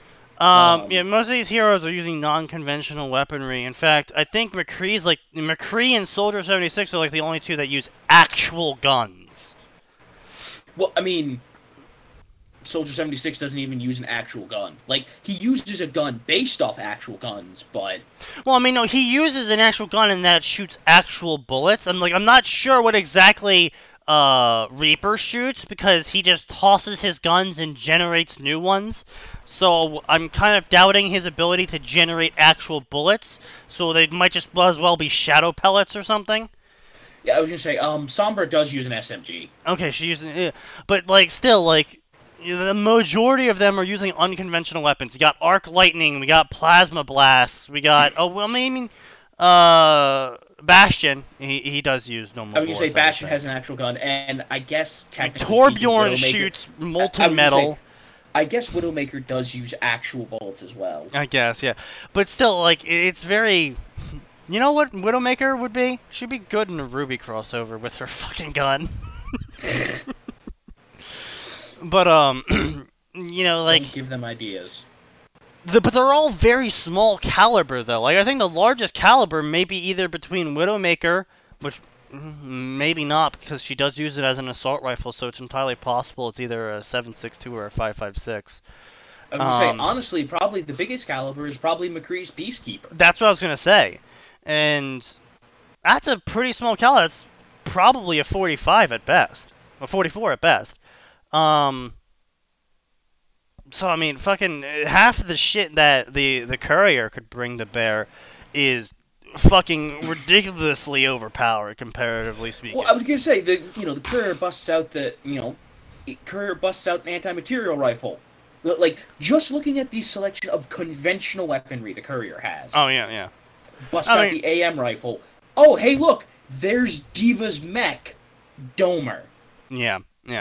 Or oh, hey, there's Junkrat with a grenade launcher. Pulls out his automatic grenade launcher. That's cute. Yeah. Yeah, that is the main problem with that. And Or sees Reaper with his dopey little throwaway shotguns. Pulls out riot shotgun. And we know for a fact that they do not carry armor or shields on them normally because those are two buffs that can also be applied to them. Yeah. Which means that they wouldn't normally carry those. Which means that, well, they are very vulnerable to conventional weaponry. As we see when McCree shoots them all in the fucking head.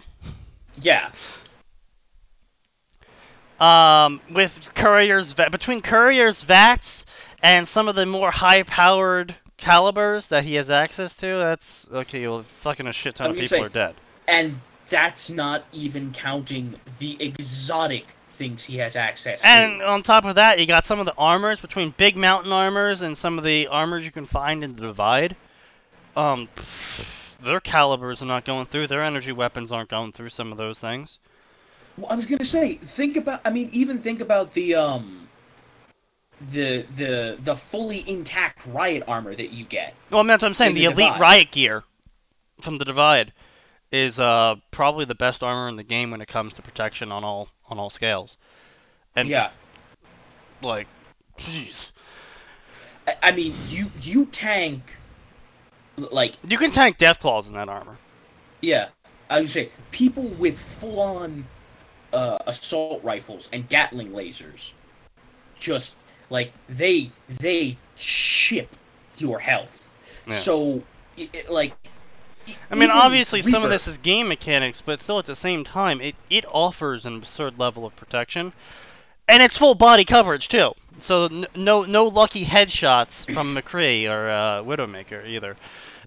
Yeah. I just don't see this being balanced at all. I think that's the main problem, like you said earlier, when you cross over into a PvP type game like Overwatch or Dota or etc. Is there's a very careful balancing. Dota, League of Legends, Yeah. Quake Arena. It doesn't matter. It's what very the careful game balancing, and I just can't see it being a good story unless the Courier is like straight out of Compton in terms of good, where he's coming from in terms of weaponry and shit. And even leaving that aside, some of the most important questions you'd have to ask would be, what on earth would what abilities would the Courier have? Yeah. Because, Well, I mean, it's not again, even what it's highly abilities. Obviously, he would have access to VATS and shit. Obviously, he'd be able to carry around a multitude of weapons with him.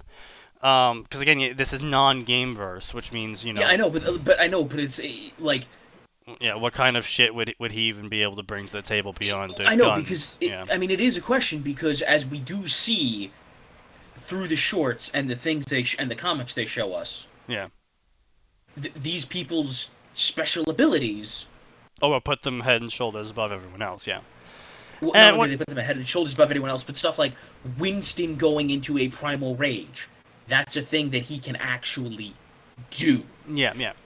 Tracer completely ignoring the laws of time. That's just something she can actually do. And so, sure, while the Courier would have something like that, these people have, they have very powerful hero abilities that they can do. What's the Courier got? Like, sure, he can probably just murder them all, but... he's got the stealth suit from Big Mountain. That's invisibility. Again, mostly the Courier is just a normal human, so you have to rely heavily on high-caliber weaponry and ambushes. Yeah, but I'm just saying, and as awesome as his armor is, if, say, Doomfist jumps into the sky to come smashing down on him with a giant he's fucked, yeah, that's shotgun GG, yeah. doublet, That's GG. He can't do anything about, or if Bastion rolls out in tank configuration. I mean, I think he would be able to survive tank configuration, considering you can, VATS can be considered his ultimate. I wouldn't even say VATS would be his ultimate. I would say, But that's what I'm saying, like, what would you do for an ultimate for the guy? No, I mean, like I said, you're eliminating yourself to game mechanics at that point. But, he would have access to shit like Ultra Stim Packs, Psycho, Jet, Buff Tats, shit that could make him stronger temporarily, give himself more endurance. I mean, you're not even considering the fact that maybe he's got all the big mountain upgrades. Maybe he was one of those completionist characters that specifically skilled their endurance and all their other attributes, so he would have 10 in every stat by the end of the game. Well, I was gonna say, but here's the thing. Like, again, the biggest problem is, now, while you could take a quote-unquote mid-tier courier, that would be, he would be reasonably balanced, but again, like, then he's just a pretty boring person who's just got a bunch of guns. Well, see, yeah, that is the problem, though, is you either have a really overpowered courier, because he's late game, he's got pretty much everything, Nice damage is joke really there, not, is nice more of a joke, joke. 40K. Huh? Speed Burst 40K is the joke. courier ultimate. He carries wards. But you know, like that is the main problem. Is mid-game courier and early-game courier would get fucking flattened. While late-game courier would be, oh, he just fucking flattens everyone because he's invisible 100% of the time, and whenever he's in trouble, he just takes an exorbitant amount of drugs and can one-shot anyone because time's being slowed and shit. I was gonna say, he turns into a massive junkie, he starts regenerating broken limbs. Yeah, I mean, or fucking... even severed limbs. And... I mean, late game courier can tank, like, 3 fat mans in endgame armor. Yeah. So... I mean, you can get hit by a Deathclaw, and that's maybe half your life. Yeah, pretty much, yeah. And Deathclaws are something that could rip through... Tank like, armor. they slice through tank armor. They rip through human beings. Yeah, And the power courier's armor just was like- a joke to them, yeah. And the courier's just kind of like... I mean, ow, that hurts, but... But yeah, I mean, Now you it's my gotta, turn. especially with Big Mountain and some of the cybernetic augmentations you can get in the game with, you know, 1+1 every stat, and then you got the Big Mountain stuff where your brain's not there anymore, your eyes get replaced, your spine gets replaced, your heart gets replaced. There's a lot of shit going on there that just completely... And that's not even counting the stuff that he could walk around the battlefield just shitting mines. Oh yeah, that's true. It's long, especially with the Pip-Boy, just be like, all right, I have like 120 mines. I'm just gonna, okay, the entire battlefield's mined. You know, invisibility, and high armor. that, there's nothing to balance all the him. high-tech stuff they have, he could just be like, it's raining pulse grenades. Oh yeah, especially yeah. No, or the I pulse can- gun. Yeah, I was gonna say he could walk up to Reinhardt and be like, beep, and now Reinhardt can't do anything. Yeah. Beep. Now Bastion can't do anything. Boop! Genji's done. Who else would he can't shut think, what's down? his He could name? shut down McCree. He could shut down Soldier No, 76. he couldn't shut down McCree. Dude, his arm's been replaced. Yeah, he could. Oh, I mean, his arm could, but he could always use the other arm. Like, he Yeah, could but inconvenience aiming McCree, but he with wouldn't- your offhand, when you've trained with a mechanical arm... Okay, I'm agreeing with you. I'm just saying McCree wouldn't be out, but I'm talking about people that he would completely take out. Like, he would take out Soldier 76 because of his fucking visor. no, 76 still aims without the visor. Yes, but he would have to take off the visor to see. Yeah. Yeah. Which, you know, And then, of is course- enough time to just be like, lol, blam. Oh, you say? I mean, we're forgetting Zenyatta. Zenyatta's literally a robot too. Yeah, so, yeah. Zenyatta can't do anything. Diva. Goodbye. Yeah. Sorry, your mech's done. To an Honestly, extent, Mercy. Reaper, Pharaoh would be shut down. Reaper, Sombra,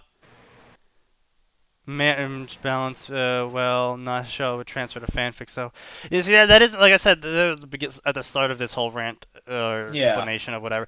It's very hard to translate PvP games balance to a fanfic. Not PvP. Well, yeah, non-PvP, but a fanfic. Like, you can translate PvE games pretty well to a fanfic because they don't have to worry about you facing other players for general terms of power, so that way they can place whatever power levels they want in the game. And you can be like, okay, this is a rough estimation of how the power levels would work in the lore. But, especially with games Heroes of the Storm, Dota, LoL, Overwatch, you have with no real relation of the actual power levels, because everyone has to be the same power level, so it's balanced. Yeah, I was gonna say, like I said before, despite what some people may believe, these are meticulously balanced. Yeah. So yeah, entering anyone, it's not even just for Fallout, it's literally entering any PvE or non-PvP, really. Or just generally, entering anything into a PvP fanfic would end poorly, or just generally writing about a PvP fanfic would end poorly.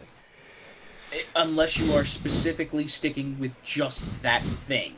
Because again, the other problem comes from this is, okay, if we are writing a story about Overwatch. Because, I mean, LoL and Dota have this covered, though. Resurrecting in LoL and Dota, and maybe Heroes of the Storm, are all actual things that happen in lore. Yeah. And Overwatch is sort of gamey in terms of, oh yeah, it's a resurrection device that lets you come back to life that only these groups have access to, sort of. But it's like, why would they be fighting over a car with a bomb in it? You're like... And not only that, it's like, oh yeah, so Talon has like 3 heroes to their name and Overwatch has the rest. That's kind of an unfair balance when it comes to conflict between the two. It's 4, but yeah. It's 4 with Doomfist now. Oh, with Doomfist, yeah. But again, it's like... It's very unbalanced, and it'd be hard to write a fanfic about it, because unless, like, Talon somehow manages to get the drop on them every single time, the fanfic would quickly end with them being defeated and taken in. Because, like, even if they have, you know... I mean, because that's exactly what happened to Doomfist, is they outnumbered him, defeated him, and took him in. And sure, you can be like, oh, well, he was all alone, but... So what? That was... He still got taken in with 5 members of Overwatch, I think it was? Well, I mean, Genji didn't really even participate. It was mostly just fucking Tracer, and at the end, just Winston. I mean, Genji kind of dashed around and threw a bunch of throwing stars, and that did fuck all. Like a normal Genji. Into a car. Yeah. So Genji was about as useful as normally. But no, seriously though, it just doesn't make a good fanfic. It just doesn't.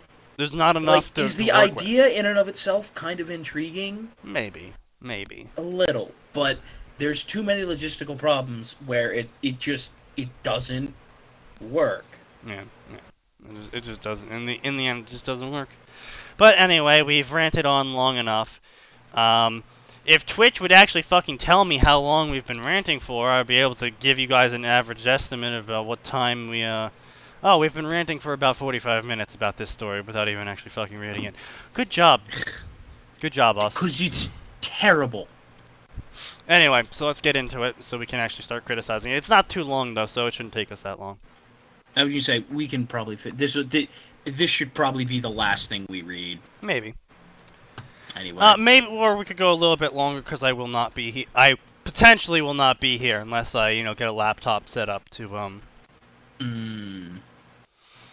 I don't have a headset that works with my laptop. And I'm not bringing this setup with me. Where are you going? I'm going to Atlantic City. Oh. Yeah, so that's quite a few states away. Just, gonna gamble all my money away. Gotta pay that rent somehow, right? Yep. Because this certainly isn't paying any bills. Yeah.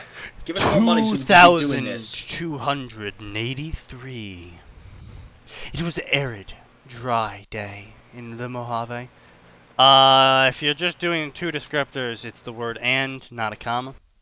The blistering sun was beating down on the already barren landscape, cooking anything within its view. Life was sparse, but it still found a way to eke out some kind of existence in the wasteland. Not really. Most of the Mojave is actually fairly barren. Literally the only place there's any plant life is the vault of plant horrors. Yeah, more or less, yeah. cacti and shrubs have long called the desert their home, and the animals were just as hardy and much more dangerous if they were feeling extra ornery that day. Fun fact, ornery is angry because you're horny. Okay, I don't want to be the one to say this, but it is Fallout. They could be horny plants. This is true. I'm sorry, it did need to be pointed out. Don't start a sentence with "and" unless you're actually going somewhere with it, which you didn't do. And the people, well, a lot can be said about them. Many had lived in the Mojave for practically their entire lives, while many others were outsiders. They had all different jobs, different professions: farmers, bartenders, prospectors. You don't need to list all these, to name a few. We know what they are. We know what they do. Sometimes cycling in and out of them. Today, bounty hunting was the profession. A gecko was just basking in the shade by a couple of rocks, taking in the Mojave heat. You ever fight a gecko in Fallout, boy? Those geckos... Not only that, geckos are cold-blooded, so they would not be basking in the shade, they would be basking in the sun, or they would be inside their caves. Cold-blooded motherfucker.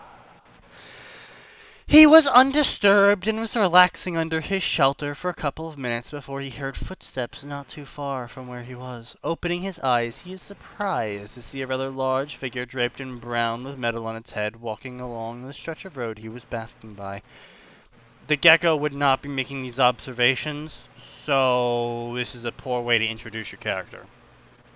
I was gonna say, unless this is some kind of with cheats. some kind of super mutant gecko. Unless it's a hyper intelligent gecko, the gecko would be like, "Food! Kill!" And then it gets turned into paste. Yeah, because it's a fucking gecko. Which, admittedly, at the start of the game, did freak me out. Are geckos colorblind? We don't know, and we don't need to know. I want to know.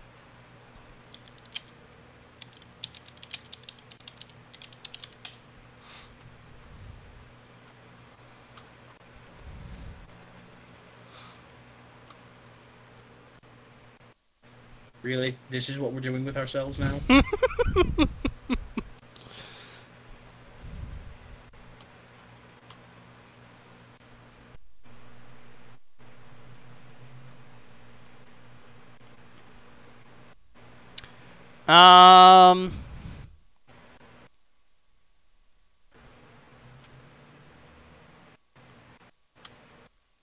Yes, geckos are colorblind, but they have great night vision.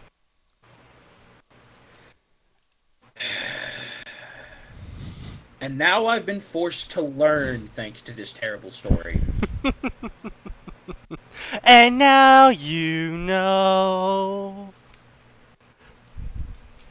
Why is there an insurance company with that name? The fuck was that?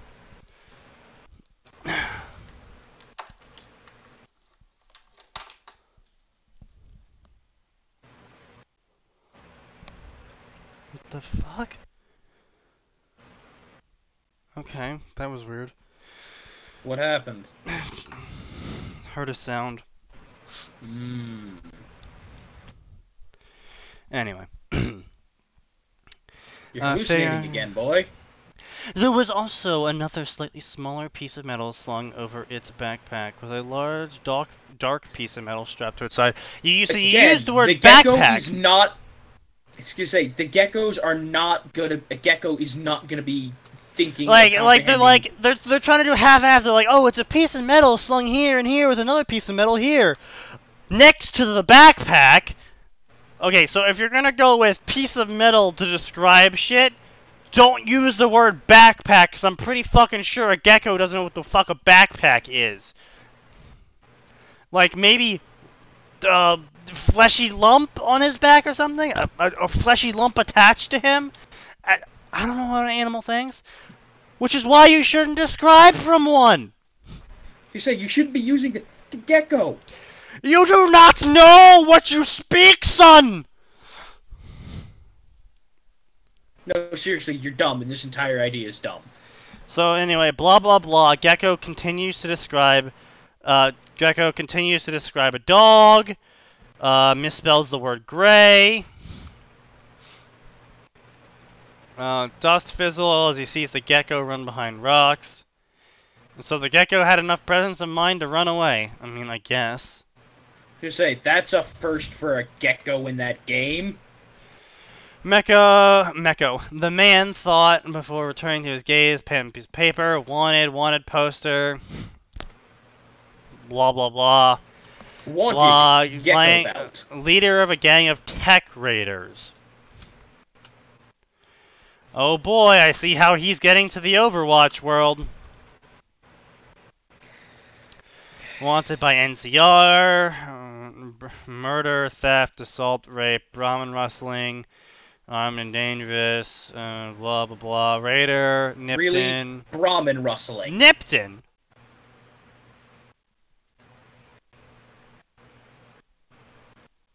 Okay. Mole rats and viper gang, broken out the train, dog sniffing ground, fresh trail. One of them has power armor. When the first time it dealt with power armor. I remember the first time no one fucking cares. Enclave Mark II. Enclave Mark II did not did the Mark II exist in New Vegas? I don't think it I'm did. pretty sure that was just called Enclave Power Armor. I think that was the Mark I. Well, yeah, I was gonna say no, it was the Mark II. Yep. Okay. No. The only Enclave power armor you can get is the Mark 1. Mark 1 is Fallout 4. The Mark 2 does exist on the U.S. Side of the U.S. Okay. Okay, but it's almost the Mark 2 is almost identical to the Mark 1. Yeah, I know. Like it's the same. It's the same. But in Fallout 1, 2, and New Vegas, is the Mark 2. Yes. So he's right about that. And backpack, chest, rummage through it. So so the Pip-Boy doesn't dematerialize stuff in this. Okay, that's problematic. Yeah. Okay, but also, I understand these are tech raiders, whatever that means, but they would not get their hands. Okay. The what are the things that the NCR has? The guys who have the stripped out power armor. Stripped out power armor. Yeah, but like, what are they called? Whatever they are, they're called salvage T-45 power armor. Yeah. Okay. Those guys are considered some of the most fearsome people the NCR has, and that's with just T-45D. I mean, even and then, I want to point out that's T-45D with minimal power on it as well.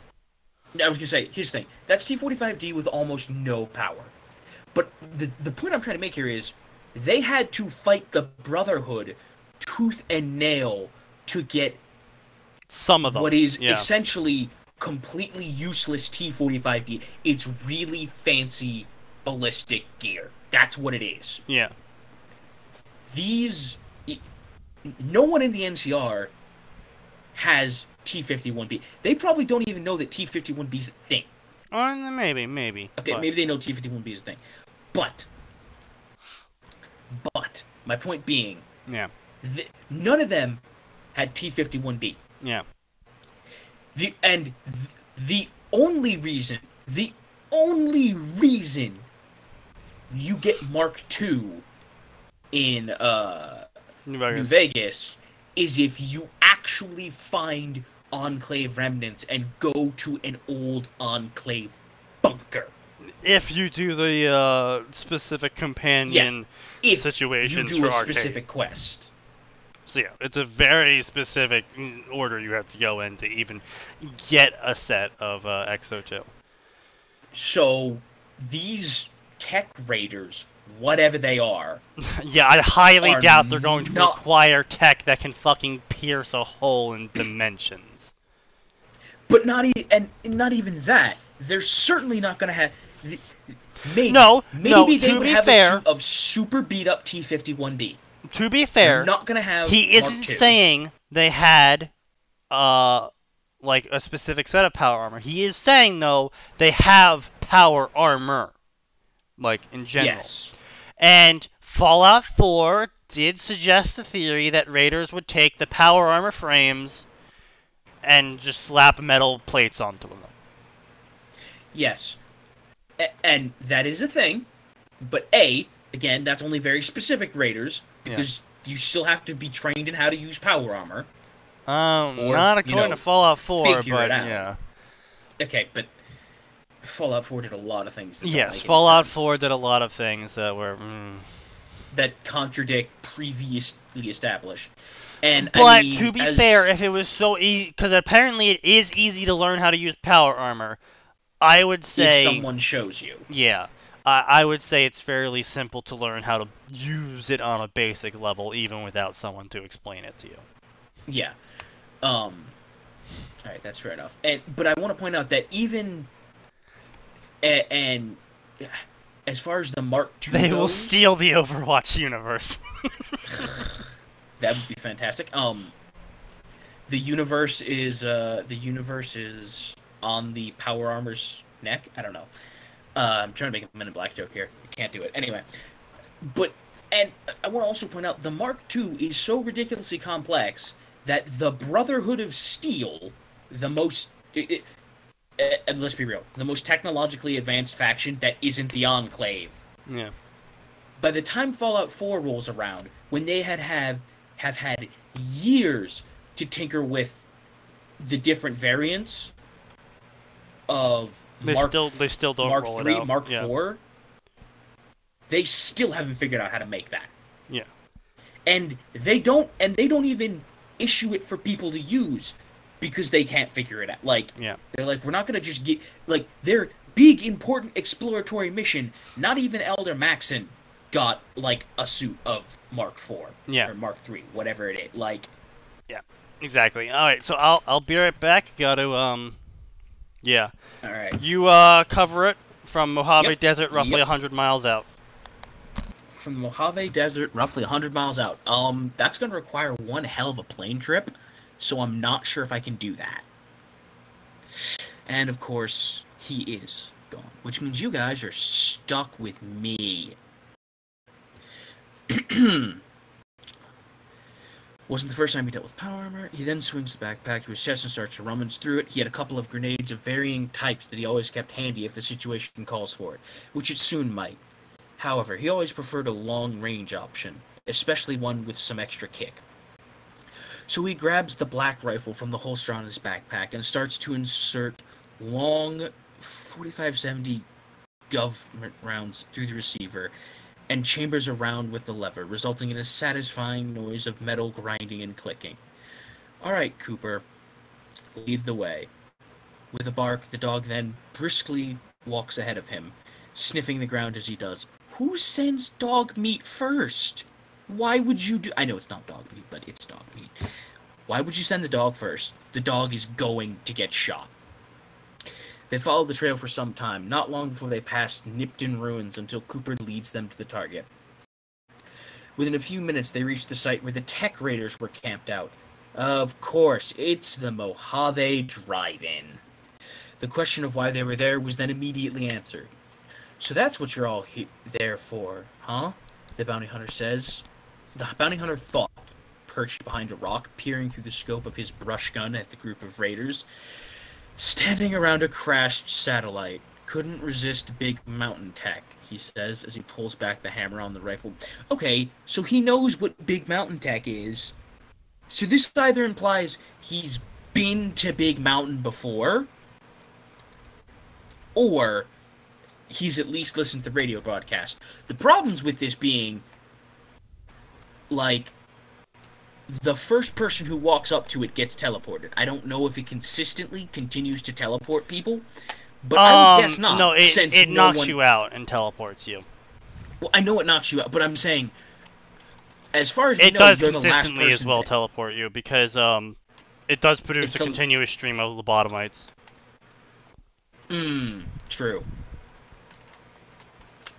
But my point there being, if they've walked up to this thing at all, they would have been knocked No, I mean, as out long as they and don't touch it, teleported. they should be fine. Okay, but these are tech raiders, whatever that means, and they've apparently been here for a while. You telling me not one of them has touched the damn thing yet? No, the author is. Anyway, two soldiers in black uniforms and tactical gear, wielding rifles in their hands and donning metal helmets with blood-red eyes, are standing outside of the gate to a rusted fence perimeter. Basically, they were doing nothing, standing guard while the rest of their detachment did whatever the hell they were doing inside the base. They weren't told much, and that suited them just fine, but standing around in the Mojave, especially in largely black, bulky clothing, wasn't something they were comfortable with. This heat is making my balls itch. I want to say you missed the prime opportunity for makes you wish for a nuclear winter joke, which, shame on you for that, author. They did miss it, yeah. Second of all, these are NCR Rangers. NCR Rangers do not get told nothing. Yeah, no, they're pretty much the ones telling people nothing. Wait. But they are NCR. I mean, okay, this is 2076. Okay, yeah. These are black uniforms and tactical gear with blood red eyes. NCR Rangers do not get told nothing. I think this is supposed to be Overwatch and Talon.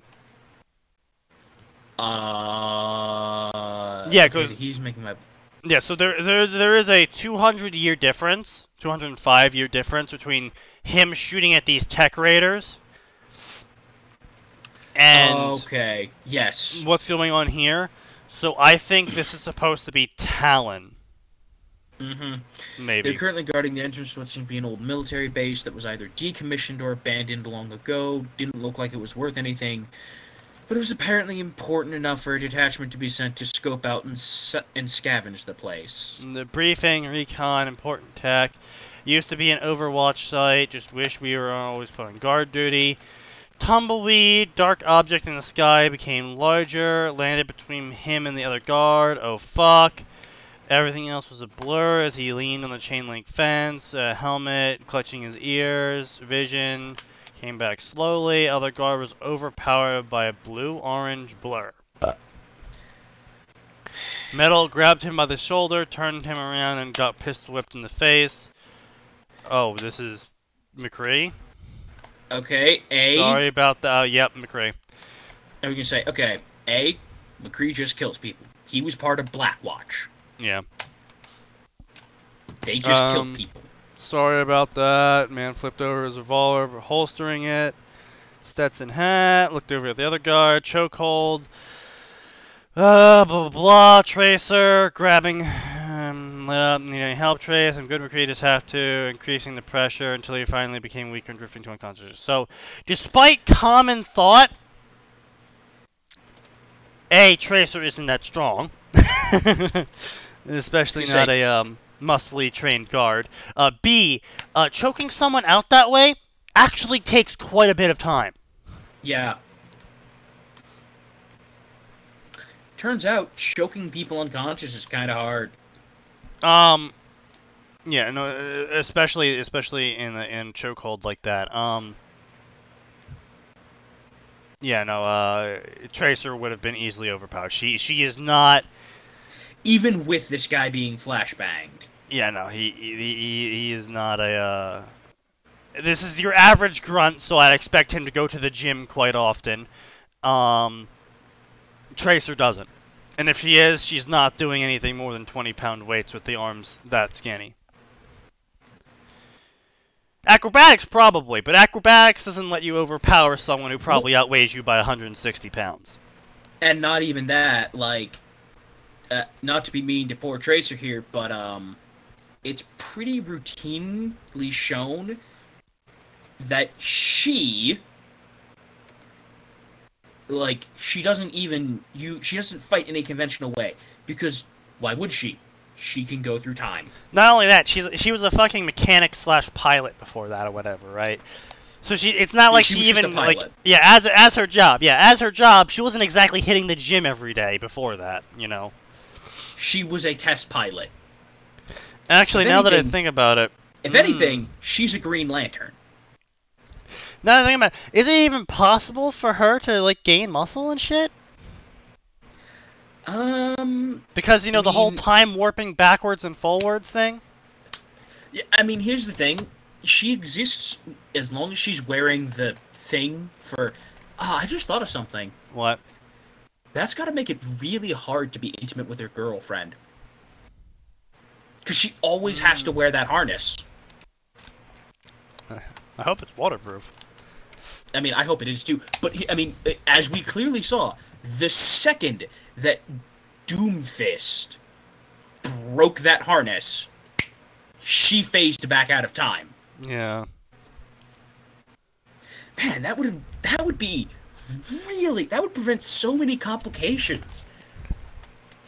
Anyway, like, go through airport security. Beep beep beep beep beep. Ma'am, I need you to remove any metal. I can't. I'll disappear if I do. I'll be removed from time. That's a creative one. Please remove the metal, ma'am. Anyway, TSA guy. Insidious and Slipstream, McCree raised her eyebrows. Oh, good, so this is the time facility she got thrown through time in. Blah blah blah, Darling on the past, know what you mean, love. Entrance now, Winston, copy. Okay, copy so that. based on the way this looks, this is an official Overwatch operation. Yeah. And if this is an official Overwatch operation, I got news for you. They wouldn't be wearing their Overwatch costume. The reason they're wearing those costumes in the game is because Overwatch, the actual official operation, was shut down by the government. No. I'm pretty sure they wore that. No. The various cutscenes we've seen before showed them wearing. I mean, maybe not Soldier 76, but No. McCree. No, I mean McCree had the hat, but he still was in an Overwatch uniform. Okay, well, yeah, but Tracer. But I'm saying, just like Ziegler, Mm. just like Torbjorn, just like Yeah. Well, I mean, yeah, no, I remember some of the Reaper outfits was. from some of the events that were going on, but like, But I'm I'm just pretty saying, sure they had Tracer always wore that. official events.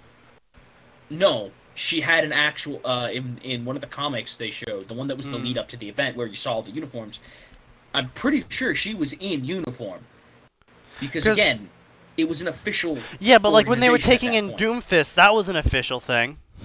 Like that No, was it before wasn't. they got this. No, that was before they got disbanded, wasn't it? I don't think it was, because if it was before they got disbanded, I mean, then they would have been in their official uniform. Like.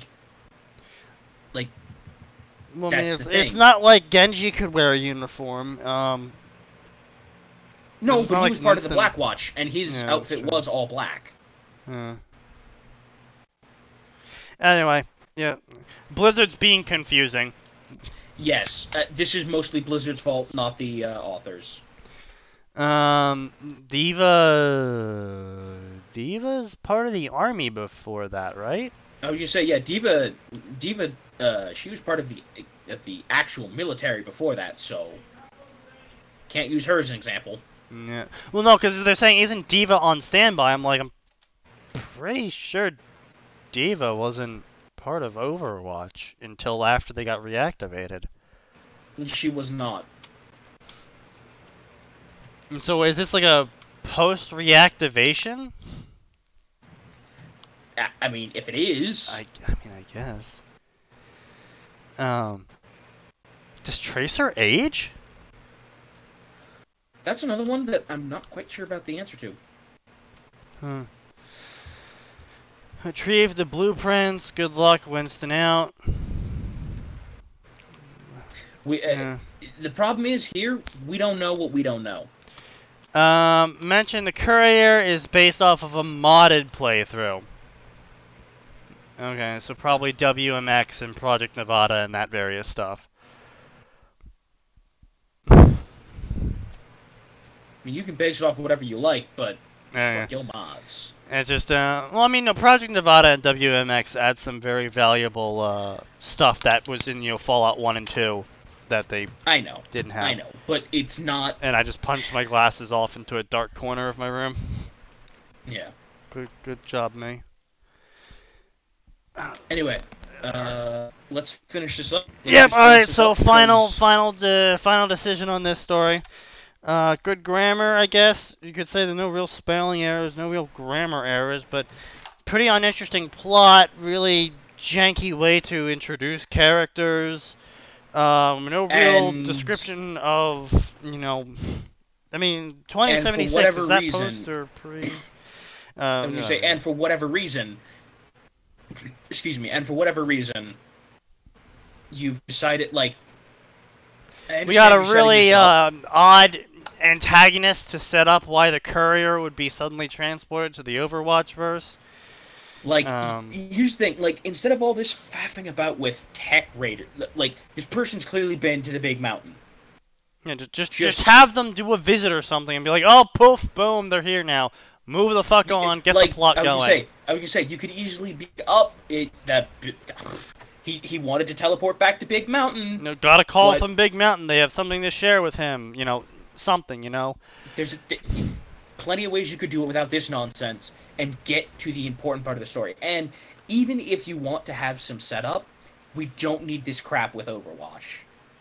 Like, we don't need them there. I mean, it's clearly obvious what's going to happen.